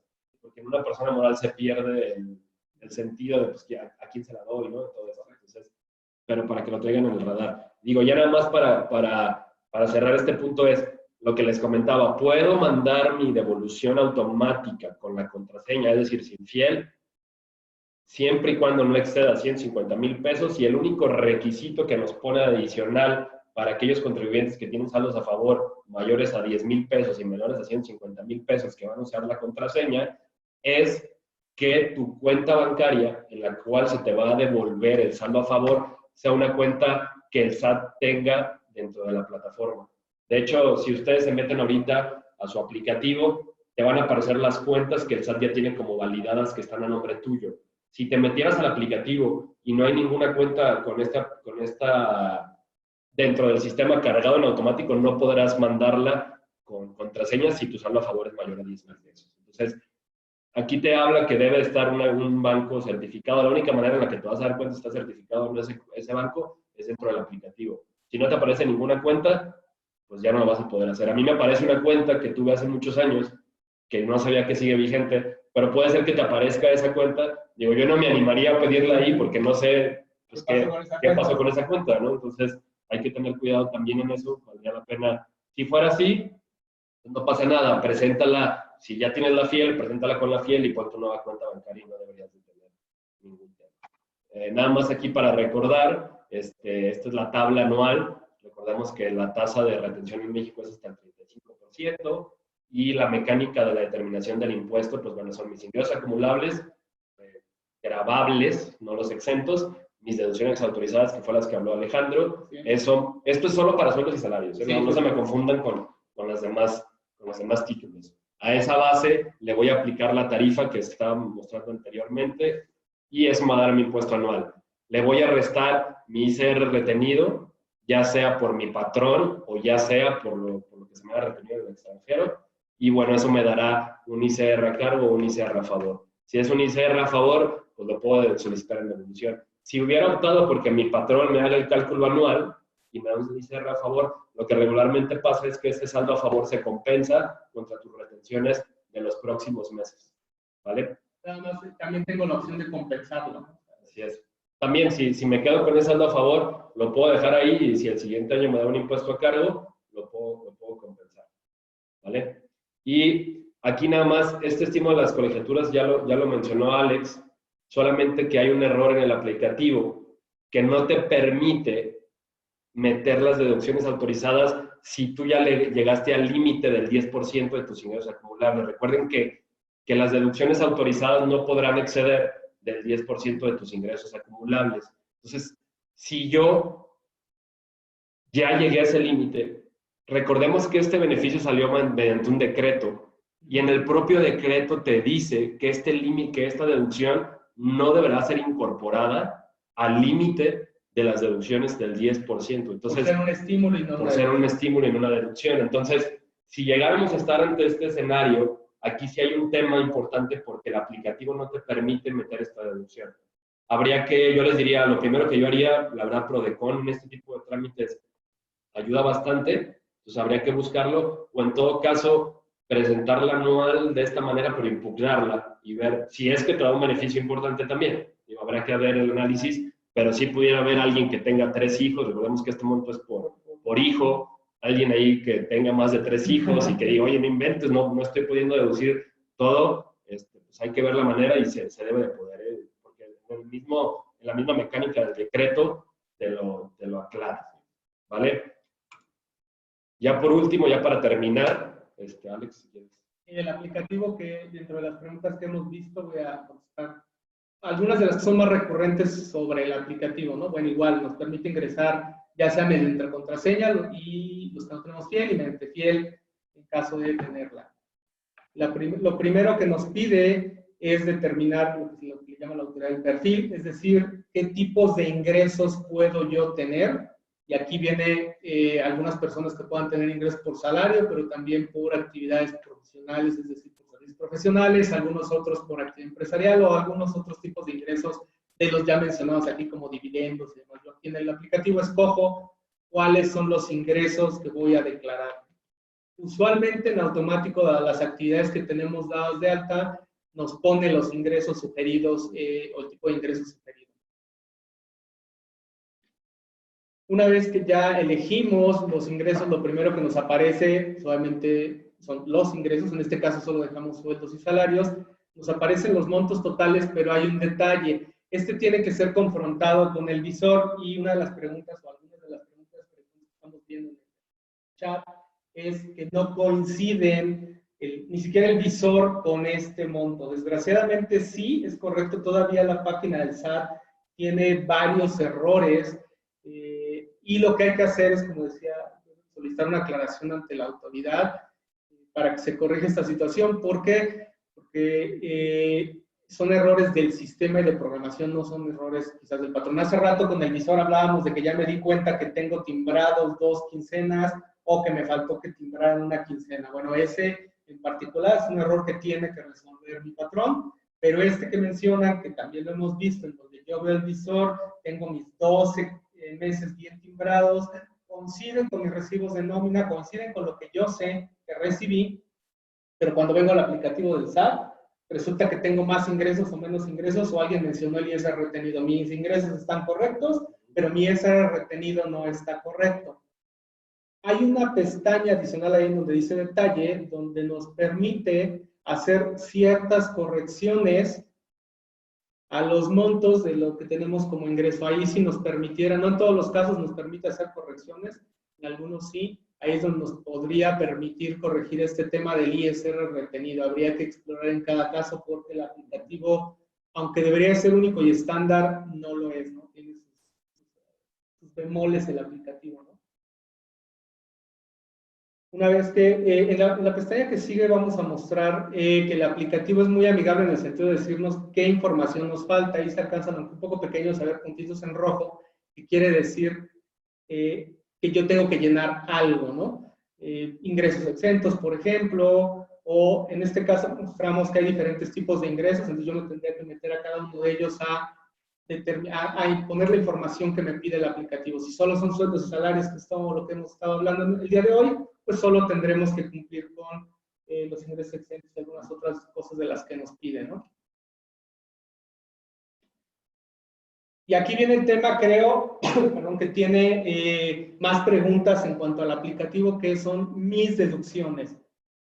Vienen precargadas todas las deducciones con CFDIs que nos fueron timbradas a nuestro RFC.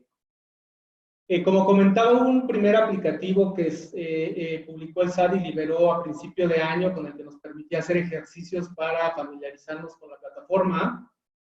Este aplicativo traía todavía más errores porque sí nos visualizaba las facturas, pero no nos permitía hacer ninguna corrección. Inclusive nos decía, como lo comentábamos del uso del CFDI, que tenía un error porque no decía gastos médicos, sino decía gastos generales, o inclusive decía por definir, que es muy común que se le ponga eso a los CFDIs.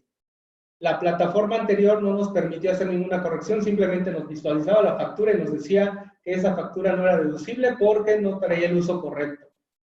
Afortunadamente, la que se liberó a partir del 1 de abril y que es la que estamos usando hoy en día, sí te permite hacer correcciones, ediciones a algunos de los gastos. Desgraciadamente no a todos, como ejemplo de la colegiatura, ¿no? Sí te aparece correctamente la factura de las colegiaturas. Lo que nos pasó con algunos contribuyentes fue que, no entendemos por qué, pero el nombre tenía algunos caracteres inválidos, entonces no te lo tomaba como deducción. Lo que tenías que hacer era corregir ese tema del nombre, ¿no? O no ponía el grado de estudios, hay que ponerle el grado de estudio. Y todo eso se podía editar, pero una vez que lo editas y supuestamente te lo toma ya como una deducción, sí tienes más gastos que rebasan el límite del 10% de los salarios, ya no te permite incluirlos en las deducciones autorizadas, ¿no? Es un estímulo.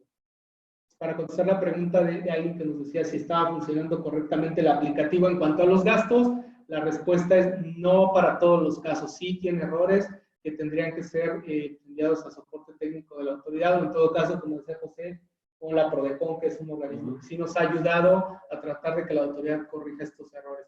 Desgraciadamente, pues sí, evidente, ya corre el tiempo para presentar la declaración y bueno, hay que decidir si estos gastos son significativos, si pudiera cambiar nuestro saldo a favor o inclusive sin estos gastos ocasionarnos un saldo a cargo para tratar de corregir la situación antes, ¿no? Aquí viene la siguiente lámina, exactamente lo que platicábamos de dónde puedo hacer la edición de mis facturas y cómo se ve la pestaña correspondiente para la edición de estos gastos, ¿no? Aquí seguramente todos ustedes es donde van a tener más dudas, porque usualmente los ingresos, lo que hemos visto es que lo que más pasa es que no está el ISR retenido, pero se puede corregir rápidamente, pero aquí en las deducciones es donde tenemos más problemas, donde no nos permite editar mucho, nos aparecen todos los gastos y vaya, no hay mucho que arreglar, ¿no? Entonces sí hay que tener cuidado en esta parte del llenado. Insisto, está más amigable que la original que habían planteado, porque lo que tú dices, Pepe, de que hoy, por lo menos para 2019, no están todavía pensando en hacerle tanto caso al uso, pero para 2020 creemos que sí va a ser motivo de rechazo de la deducción. Entonces, por eso, para el anual 2019 habrá que tratar de corregir estos gastos, pero para todo lo que efectuemos en 2020 hay que estar muy cuidadosos del uso del CFDI que le pongamos. Sí, eso es muy, muy importante, digo, y aquí ya por ahí veo una pregunta del tema de si los gastos médicos va con IVA, o sea, la parte que nos cobra el IVA es un tema muy polémico. Yo les diría, a mi criterio, muy criterio personal, sí debería de ir el IVA también como parte de la deducción.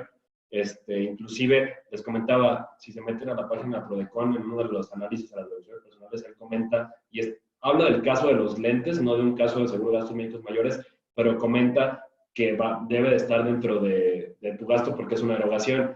Y aunado a eso, hay una sección de preguntas y respuestas del SAT que salió por ahí, no recuerdo en qué año fue, pero en una de las preguntas ¿es acreditable el IVA que se pagó en las deducciones personales?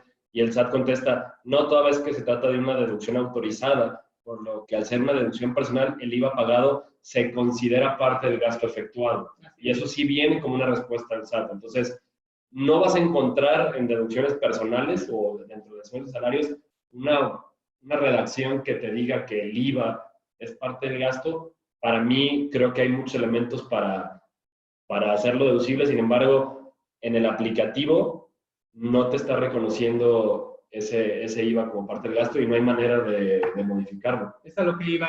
Aquí, como en la pestaña, te permite modificar conceptos, te permite modificar algunas cosas, te permite modificar el monto deducible, sí, pero hacia abajo.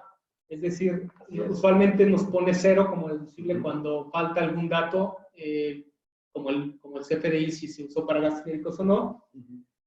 Pero ya cuando lo corregimos y ponemos el monto deducible, si mi prima de seguro de gastos médicos es por 10,000 más IVA, y yo quiero poner el IVA incluido en esos 10,000, no me va a dejar el aplicativo.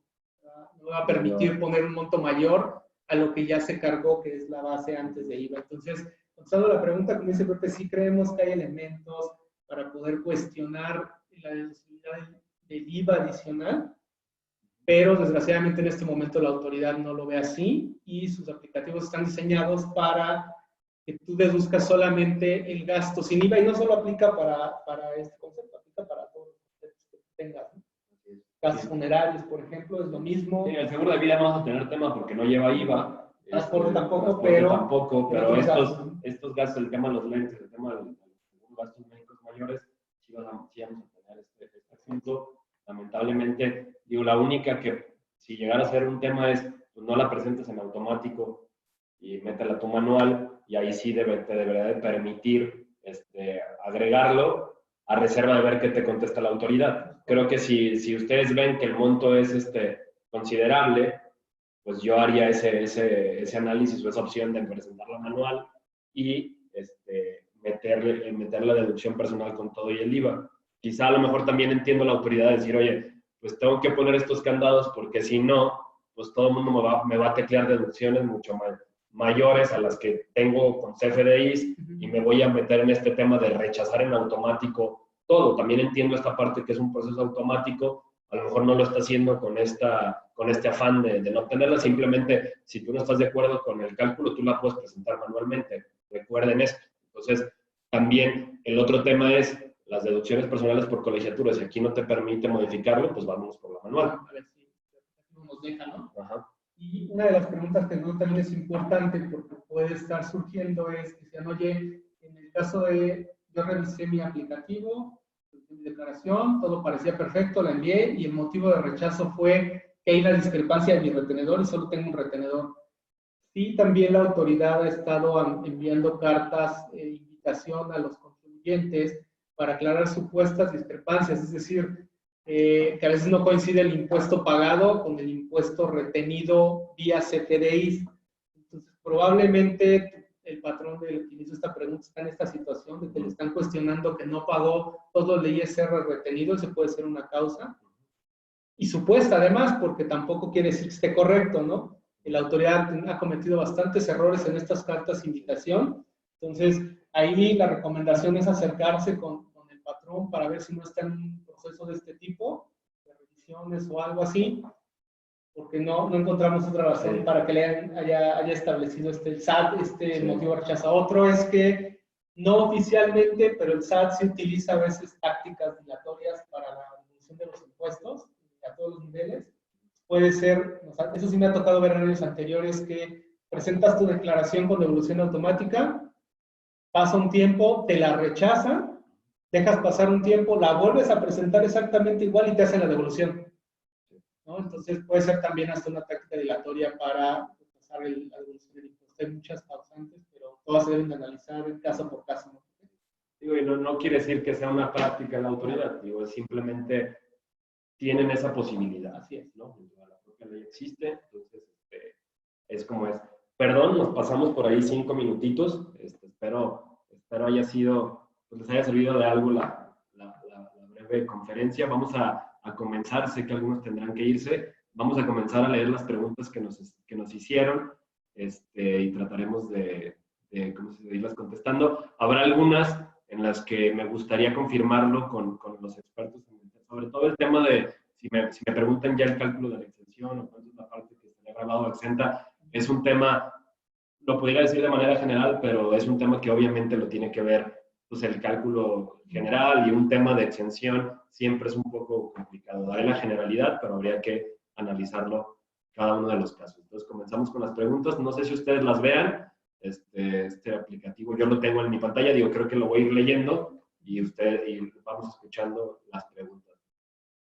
Alguien pregunta, ¿se graba como ingreso exento? ¿Se refiere a se timbra como ingreso exento? No sé a qué se refiera, porque puedo grabar muchas cosas. Me imagino que estábamos hablando de los viáticos. Si son los viáticos, sí, me refiero a que se timbra. Es correcto, se tendría que timbrar como ingreso exento en el recibo de nómina si estamos en este supuesto. ¿Existe algún límite máximo de viáticos que me dio la empresa para que se consideren deducibles? Y aquí sí, ahorita que estaba Alex hablando, abrí mi ley nada más para confirmarlo, porque sabía que por ahí iba a venir una pregunta. Y bueno, en ese sentido, lo que nos dice la ley, y dejen nada más la pongo aquí para tenerlo rápido a la lista, era, en un segundo. Se supone que si al trabajador puede comprobar gastos de no más del 20% del total del reembolso sin comprobantes, ¿vale? O sea, le queda claro a la autoridad de que, oye, pues a lo mejor le di 10,000 pesos para un viaje, puedo volver a reembolsar mi viático siempre y cuando de ese viático que yo le di al trabajador, el 20% no tenga comprobante, no pasa nada. Sin embargo, si excede de ese 20%, sí pasa, porque ya para la autoridad es un monto considerable. Y lo que te dice la ley es, cuando estés en ese supuesto hay dos cosas, o el trabajador te regresa el excedente, o se lo grabas como un ingreso acumulable. ¿Por qué? Porque la autoridad ya empieza a identificar de, oye, del anticipo que le diste al trabajador, ni siquiera te da un comprobante, y aparte se lo estás grabando como exento. Creo que empezó a identificar estos patrones de decir, oye, pues a lo mejor el trabajador pues está gastando ese dinero o es una figura entre el patrón y el trabajador de dejártelo como viático, te lo timbra como exento, y pues los dos ganamos hasta cierto punto porque sería no deducible. Yo no le veo cuál sea el ganar porque le costaría a la empresa, pero en esas empresas raras que tienen pérdidas, creo que esto no le importaría, ¿verdad?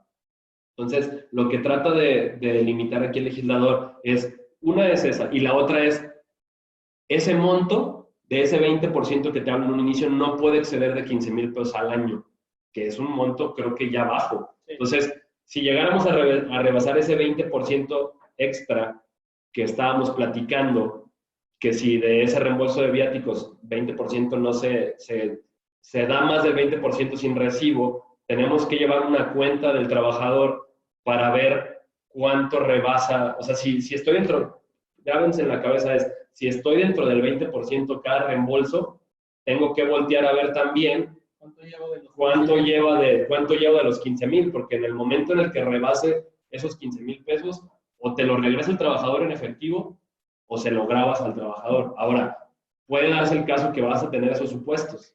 Entonces, pues habría que ver, se lo tendrías que grabar al trabajador. No veo que de qué otra manera pudiéramos decir, oye, se lo voy a piramidar para que al trabajador.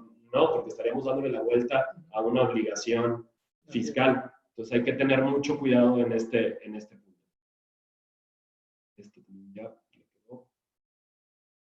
Otra es, ¿saben si el aplicativo del SAT funciona correctamente para deducciones personales? En mi caso, mi visor de deducciones aparece en todas las facturas, pero en el aplicativo no me permite visualizarlos. De igual forma, intereses reales pagados, tengo el comprobante timbrado del banco. Inicialmente aparecía en el aplicativo, ya no aparece. Finalmente, el error en retenciones de nómina, en el visor de timbrado de nómina, los montos coinciden con el aplicativo, sin embargo, la declaración fue rechazada indicando que el retenedor no presentaba inconsistencias, solo tengo un retenedor. Gracias. Comentábamos, seguramente SAT detectó alguna inconsistencia en el retenedor y bueno, pues habría que acercarse al patrón para ver si no está en un proceso que, insisto, no quiere decir que el patrón esté haciendo algo mal. Casi siempre son discrepancias en timing, en el tiempo, en la emisión del CFDI o cosas. No pueden ser viáticos, pueden ser muchas cosas. No se escuchó muy bien el uso del CFDI de gastos médicos. Mi sugerencia, ojo, no hay nada que nos diga, pero en la práctica sí lo hemos hecho, es que el de gastos médicos se timbre como honorarios médicos dentales y gastos hospitalarios, y en el caso de lentes, se timbre como gastos médicos por incapacidad o discapacidad. Buen día. En mi caso, no están registradas las retenciones por sueldo y salarios anuales en la plataforma del SAT. Pues aquí hay que bajar el visor del SAT y en todo caso, una de dos, por el tiempo puedes meter una aclaración en tu portal. Tú como persona física, si tienes el visor del SAT, le puedes demostrar a la autoridad que hay esa discrepancia. Ahora recordemos que si es un saldo a favor, pues no pasa nada si no lo presentas antes del 30 de abril. Pero si en tu caso tienes un impuesto a cargo, pues sí hay que presentar una aclaración o ver cómo lo resuelves. Yo creo que si tienes el visor del SAT donde demuestra que tus retenciones son correctas, pues tienes todos los elementos para comprobar que, inclusive si no llegaras, digo, ahí no me atrevería a decirte que lo hagas así, si no alcanzara el SAT a resolverte tu tema antes de presentar la anual y tuvieras un impuesto a cargo, pues sí se complicaría, porque no sé si te pudieran decir, no importa, metiste una aclaración, lo corriges, no creo que se pueda cortar el plazo de los recargos. Entonces, si es un tema, si estás en esa situación, pues acércate con tu contador o en tu caso tú puedes meter la aclaración vía buzón de esta discrepancia que tienes en el aplicativo. La siguiente pregunta es, ¿existe un tope para la deducción de primas de seguro de gastos médicos? ¿Se aplica para los seguros contratados en el extranjero? Sí, sí existe un tope, como lo comentaba, el tope es, los seguros de gastos médicos no es un ingreso exento que esté como tal en la ley como los que platicó Alejandro, deberías de meterlos junto con toda tu previsión social. Es un cálculo bastante atípico que tengo que tomar tu salario, tengo que tomar también la UMA multiplicada por el año. No te pudiera dar el monto, sí existe. Si tienes alguna duda en específico, nos puedes mandar un correíto, al final viene y te podemos ayudar, pero yo necesito más datos como para poder darte el monto de la UMA. Y el seguro contratado en el extranjero es todo un tema. Primero no tienes un CFDI, que sería el primer punto, cómo lo deduces. Y en segundo, este es un tema que siempre, inclusive para personas morales, observo mucho, es la ley del impuesto a la renta te dice que solo serán deducibles aquellos pagos que hagas a las aseguradoras que formen parte del sistema financiero mexicano. Entonces, si tú estás pagando un seguro al extranjero, es evidente que no forma parte del sistema financiero. Ojo, hay unas reglas porque hay seguros que ya tienen representaciones en México. Entonces, habría que ver en qué supuesto está y yo te preguntaría, la primera pregunta que te haría es, si tienes un seguro del extranjero, ¿es porque te vas a atender en el extranjero? O sea, ¿cuál sería el beneficio de meter una deducción en ese sentido si eres residente fiscal en México? Por eso va también la limitante. Me queda claro que hay seguros en el extranjero en donde me puedo ir a atender a Houston, que es un hub médico muy importante, que sé que me van a dar una atención médica a lo mejor pues, de primera calidad. Sin embargo, en México también existe ese seguro. Yo puedo contratar con alguna aseguradora que si llegara a tener ciertas enfermedades me sean atendidas en el extranjero.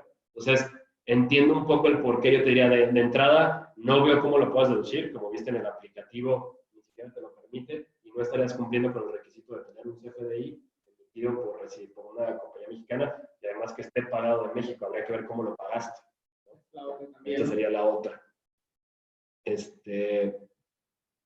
La otra es, buen día.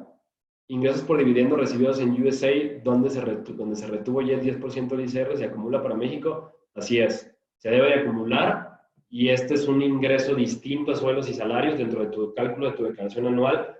va a haber un chapter que te va a hablar de dividendos y ahí vas a poner el monto acumulable y vas a poder acreditar el ICR. Ojo, para poderlo acreditar tienes que sumarle el ICR retenido. Es una mecánica, habría que ver el cálculo, como te comentaba, no creo que ese 10% sea mayor que el 35%. Cuando hay una retención del extranjero hay una limitante y habría que ver, porque muchas veces también te detiene el generar un saldo a favor con un ICR retenido del extranjero, más bien te lo deja un hold y te permite que lo puedas aplicar a futuras acumulaciones. Pero hay que ver el caso, no sé si ese te aplique. Igual, si gustas contactarnos vía correo, con gusto te podemos apoyar. Esta parte no la entendí, la deducción con modalidad 40. ¿Cuál modalidad 40? No, la verdad es que no recuerdo que hayamos mencionado modalidad 40, no me suena. Ni a mí. Si gustas, Lisbeth Zamudio, si nos gustas mandar un correíto explicando un poquito más, a lo mejor mencionamos algo, no recuerdo haber platicado algo de la modalidad 40. Puedes refrescar, te contestamos. Referente a los planes de ahorro empresarial, en caso de cesar mi colaboración con la empresa y de no transferir el saldo a un PPR, no sé a qué se refiere con PPR, en el plazo establecido se considera como ingreso en su totalidad. Si es un fondo de ahorro al cual estábamos hablando de la parte del 13% de la valla exenta, cuando te sales de la empresa es obligación del patrón dártelo. Siempre en la liquidación o la renuncia te entregan tu fondo y tú ya puedes transferirlo. No sé si quizá por como comentas PPR que se te está refiriendo a alguna otra, algún plan de previsión o algo así, pero en la mayoría de los casos si es con el IMSS o con el SAR, la cuenta se mantiene y simplemente cuando te das de baja y de alta en el IMSS automáticamente se reactiva tu cuenta. Es como en el caso del Infonavit. Si yo me cambio de trabajo, pues automáticamente el ahorro que yo tengo ahí sigue estando ahí. Lo único que sí cambia en el Infonavit es que te tienes que esperar un año cuando cambies de trabajo para poder aplicar algún crédito. En el caso de pensiones, sí. es un plan particular. Usualmente la compañía te da la opción de continuar en el plan y ya tú lo sigues en tus propios medios, entonces aplicaría lo mismo, pero en el caso de algunas compañías dicen, no, sales de nuestro negocio, entonces te damos de baja también del plan, pero ahí habría que ver el caso particular, ¿no? Y aparte, nada más para cerrar ese punto, es ese plan de ahorro, en la mayoría de los casos, se te fue grabando conforme el patrón daba tu parte, y tú, pues la parte que tú aportas, pues ese es tu dinero, no hay nada que grabar. La parte que yo aporto al fondo de ahorro cuando se me reintegra, pues es mi mismo dinero, no hay un ingreso para la persona física. Tengo ingresos menores a los gastos que tuve, los cuales liquidé con ahorro. ¿Tengo alguna restricción en las devoluciones que puedo presentar? No. Si cuando hablas de ahorro es un ahorro lícito, digo, me imagino que es lícito, pero cuando digo la autoridad lo va a considerar lícito en la manera que tengas de demostrar que obtuviste un empleo y lo estuviste guardando para eso. Si, lo que te platicaba, si hubo donativos de parte de algún familiar, mientras se hayan declarado, siempre y cuando hayan sido mayores a 600,000 pesos, no habría tema. Entonces, respetando eso, no había problema. Pero si es dinero que tienes ahorrado porque hiciste algunas ventas, algunos ingresos que no están en el sistema financiero, que no emitiste facturas, que no declaraste como un ingreso, que en realidad fue un ingreso, vas a tener problemas. No tendrás manera de comprobar cómo tuviste esos ingresos. Ahora, recuerden que estamos hoy viendo solo sueldos y salarios, entonces sería muy difícil que tuvieras deducciones autorizadas superiores al salario, porque creo que hay un tope del 10% Exacto, o de las sumas, ¿no? Es un buen comentario. O sea, si estoy hablando de sueldos y salarios, si no tuviste ingresos, no puedes meter deducciones personales. No puedo generar una pérdida o un saldo a favor de algo que no tuve. ¿Vale? Hola, una pregunta. No me quedó claro si para el caso de seguro de gastos médicos mayores se deduce la prima antes del IVA, o es decir, ya la contestamos. ¿Dónde busco el visor del SAT?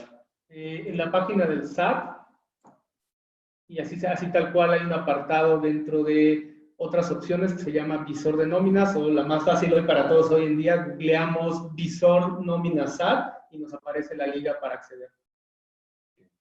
Si no me timbraron algún pago, ¿me lo pueden timbrar el día de hoy incluirlo? ¿Sí se puede? Sí se puede, nada más hay que obviamente pedirle que tenga mucho cuidado al área de nóminas de mi empresa, de que en el periodo ponga el periodo correspondiente que no me fue timbrado, porque si no hacen si por error lo timbran como periodo abril 2020, evidentemente no va a aparecer. Entonces, Y también tomar en cuenta que, insisto, a pesar de que todo es en línea, no va a aparecer, si me lo timbra hoy mi empresa, no va a aparecer necesariamente mañana en el visor y en mi aplicativo para la anual. A veces pasan 72 horas, a veces un poco más. Sí, pero hay que tenerlo en cuenta. Además de que el patrón debió haber hecho todas las correcciones hasta febrero. Es correcto. Entonces, porque ahí sí hay una regla que te dice, oye, en el caso de nóminas tienes para corregirte hasta febrero, habrá que ver, digo, me queda claro que pues a todos nos puede pasar, ¿no? Independientemente de eso, entonces, pues sí se puede hacer, eso es algo bueno también ya de los CFDIs, que siempre nos casamos a que es que apareció timbrado con fecha de 2020, no importa, en el recibo puedes poner el periodo al que correspondió dicho CFDI. Los ingresos por dividendos recibidos del extranjero, ¿en qué parte del aplicativo se carga? En de más ingresos, así como los ingresos recibidos del extranjero. El de dividendos debe de haber una... En otros, tú te metes al aplicativo y cuando en el perfil escoges dividendos, y ahí te pone te abre un apartado específico de dividendos, y dentro del apartado de dividendos ya te pregunta si son nacionales o extranjeros. Pero sí, cuando cargas tu anual, te da opción de que escojas por qué tipo va a estar dividendos. Ahí habrías que, igual del extranjero está dentro de otros. Ahí viene la opción de otros, te va a aparecer los ingresos del extranjero. ¿Por qué si no me timbraron tampoco aparece la retención dicho pago? Me imagino que tiene relación con la anterior y es correcto. Si no está, evidentemente, si no está timbrado el CFDI, no está. No, pero dice, ¿por qué si no me timbraron también aparecerá la retención de dicho pago? Tampoco aparece. Sí. Mi hijo paga la escuela con su tarjeta de crédito y yo le hago transferencia de esa tarjeta. ¿Se aplica mi deducción? Sí, no le veo problema, solamente que le vas a agregar un paso más a la comprobación. Tu hijo tendrá que demostrar que pagó la escuela con su tarjeta y tú tendrás que demostrar que le hiciste una transferencia. Es línea recta, hay que cuidar lo que comentaba Alex, de que el CFDI pues, venga emitido a tu nombre. Eso es importante. No puede venir a nombre de tu hijo. Una cosa es el flujo de efectivo o de dinero, pero el CFDI tiene que estar emitido a tu nombre y ahí vendrá tu hijo como alumno, que es uno de los requisitos que viene, tiene que ser una escuela avalada por la SEP. Entonces sí se puede, solamente que inclusive seguramente que tendría que aparecer en tus deducciones autorizadas si pediste el CFDI a tu nombre. Buen día, soy persona física y me interesa, bueno, yo los contactamos. Sí, ya estoy aquí haciendo. Hugo, si gustas, al final les vamos a mandar también, no lo comentamos, la cámara les hará favor de mandar la presentación de esta plática y al final vienen nuestros correos. Nos contacten por ahí. Si los anteojos son para mi hijo, ¿puedo decir el gasto? También. Sí, se puede. Es línea recta. Al ser tu hijo, tiene que, nada más ten cuidado que la receta que te dé el doctor tiene que venir en nombre de tu hijo. Esa forma parte de la comprobación y tú pides el CFDI a tu nombre y también en el CFDI tiene que venir que el paciente fue tu hijo. Y no hay ningún problema. Tal vez no me expliqué bien. Lo que quiero saber es si los viáticos no deberían exceder de un límite máximo. Ejemplo, los viáticos del trabajador no deben de exceder de 50,000 de su ingreso, no deben de exceder de 100,000 pesos. Algo así. Ya lo comenté. Por la hora en la que lo preguntaste, Arturo, creo que ya te comenté lo del 20% y después 15,000 al año. Hola, gastos de representación viáticos por parte de la empresa como representante legal con mi tarjeta de crédito también me los deben de timbrar como exentos. No soy trabajador, inclusive hago otro tipo de pagos, equipo de cómputo o algún otro insumo. Y bueno, si lo pagas con tu tarjeta, la compañía pues obviamente va a haber una factura a nombre de la compañía y te va a hacer una transferencia. Aquí el tema, como tú bien comentas, es que tú no eres trabajador. Y ahí sí le veo yo un tema, porque no tienes manera de demostrar, vas a tener una discrepancia fiscal donde estás pagando una tarjeta de crédito tuya con transferencias de la compañía, en la cual, si eres representante legal y no eres trabajador, yo te preguntaría, ¿eres el dueño de la compañía? O sea, habría que ver cuál es tu labor dentro de la compañía para darle sustento a este gasto, porque sí vas a tener un tema. O sea, si eres representante legal de la compañía, es porque es tu empresa. Si fuera así, pues entonces tendría que ser como un préstamo de parte del accionista, que lo registrarías así en la contabilidad y cumplirías el requisito de que sea pagado por un tercero.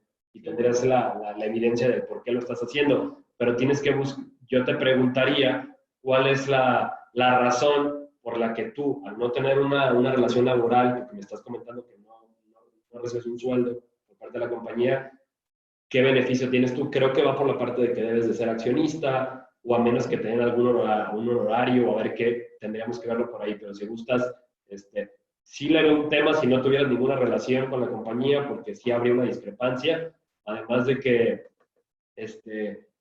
el no estar pagando de la cuenta a la compañía es un tema para la compañía, dependiendo del monto, habrá que ver el monto, pero recordemos que es un requisito que se paguen con gastos mayores a 2,000 pesos de la cuenta del contribuyente. Existe la opción de hacer un pago por cuenta de terceros, que yo creo que también pudieras encasillarlo ahí. Y esto es muy normal, Elba, cuando inicias operaciones. Oye, compañías del extranjero que vienen a México, a lo mejor te dicen, oye, ¿sabes qué? Págalo tú y ya que tenga la cuenta bancaria te hago la transferencia. Mientras lo documentes de esa manera, creo que existen elementos, no hay manera de timbrarlo, pero si te lo llegara a cuestionar la autoridad, hace ese defense file para demostrar el por qué se hizo así en un inicio, ¿no? A mí me tocó ver un caso donde una persona física manda a su hijo a estudiar a Alemania, su hijo tiene un RFC en México, tiene cuenta bancaria, Alemania, para dar visa de estudiante, pide que deposites una cantidad mensual fija a esa persona para su manutención en dicho país. Al SAT le llamó la atención que esa persona física tuviera un depósito mensual de cierta cantidad de dinero, llega una carta de invitación, obviamente el hijo estaba en Alemania, el papá va, se le hizo una carta de poder, va para aclarar la situación y se platicó y no hubo necesidad de timbrarle al hijo un ingreso exento mientras se tenga. Obviamente era un ingreso exento porque era una donación del papá hacia el hijo, ¿no? Para parte de sus estudios. Entonces, depende del caso, pues hay que acercarnos para aclararlo. Y creo que ese es tu caso, Elvira. Laura Patricia nos pregunta, ¿por qué en el aplicativo del SAT vienen algunos exentos calculados con una UMA de 87.26? No me ha tocado verlo, no lo dudaría mucho, insisto, si hay errores en el aplicativo. Es bien chistoso, pues hay que mandar una aclaración, borrar la declaración, esperar un tiempo razonable y volverla a cargar. No hay razón más que un error. Me preguntan si los becarios tienen que hacer declaración anual. Digo, si un becario gana más de 400,000 pesos, pues yo me iría de becario también, sí. Pero en la mayoría de los casos no, porque asumo que no rebasan ese ingreso. Si lo rebasan, sí, porque parte de la obligación de un becario es que tenga RFC, ¿no? O sea, no es como le pagan su salario. Sino como le pagan su salario. Entonces, no por ser becario tenga algún otro beneficio, simplemente si él quiere hacer su anual siendo becario, presenta su carta a su patrón que la va a hacer y la puede hacer. Si rebasa los 400,000 pesos, pues será obligación de él hacerla y si no del patrón, pero la tienen que hacer. Y la última pregunta es, bueno, nos mandaron saludos. Muchas gracias. Muchas gracias a Hipólito. Bueno, creo que fueron todas las preguntas. Nos pasamos casi media hora, qué pena. Nos explayamos un poquito más. Pero bueno, cubrimos todas las respuestas, no les quito más su tiempo. Muchísimas gracias a todos por su atención. Y cualquier cosa, aquí están nuestros correos. Se quedará así un poquito más tiempo la presentación por si deciden por allí mandarnos un correo. Siéntense con la libertad. ¿Vale? Muchas gracias a todos. Muchas gracias a todos. Buen día y a mantenernos a salvo ahora que parece ser ya se decretó la fase 3. Muchísimas gracias.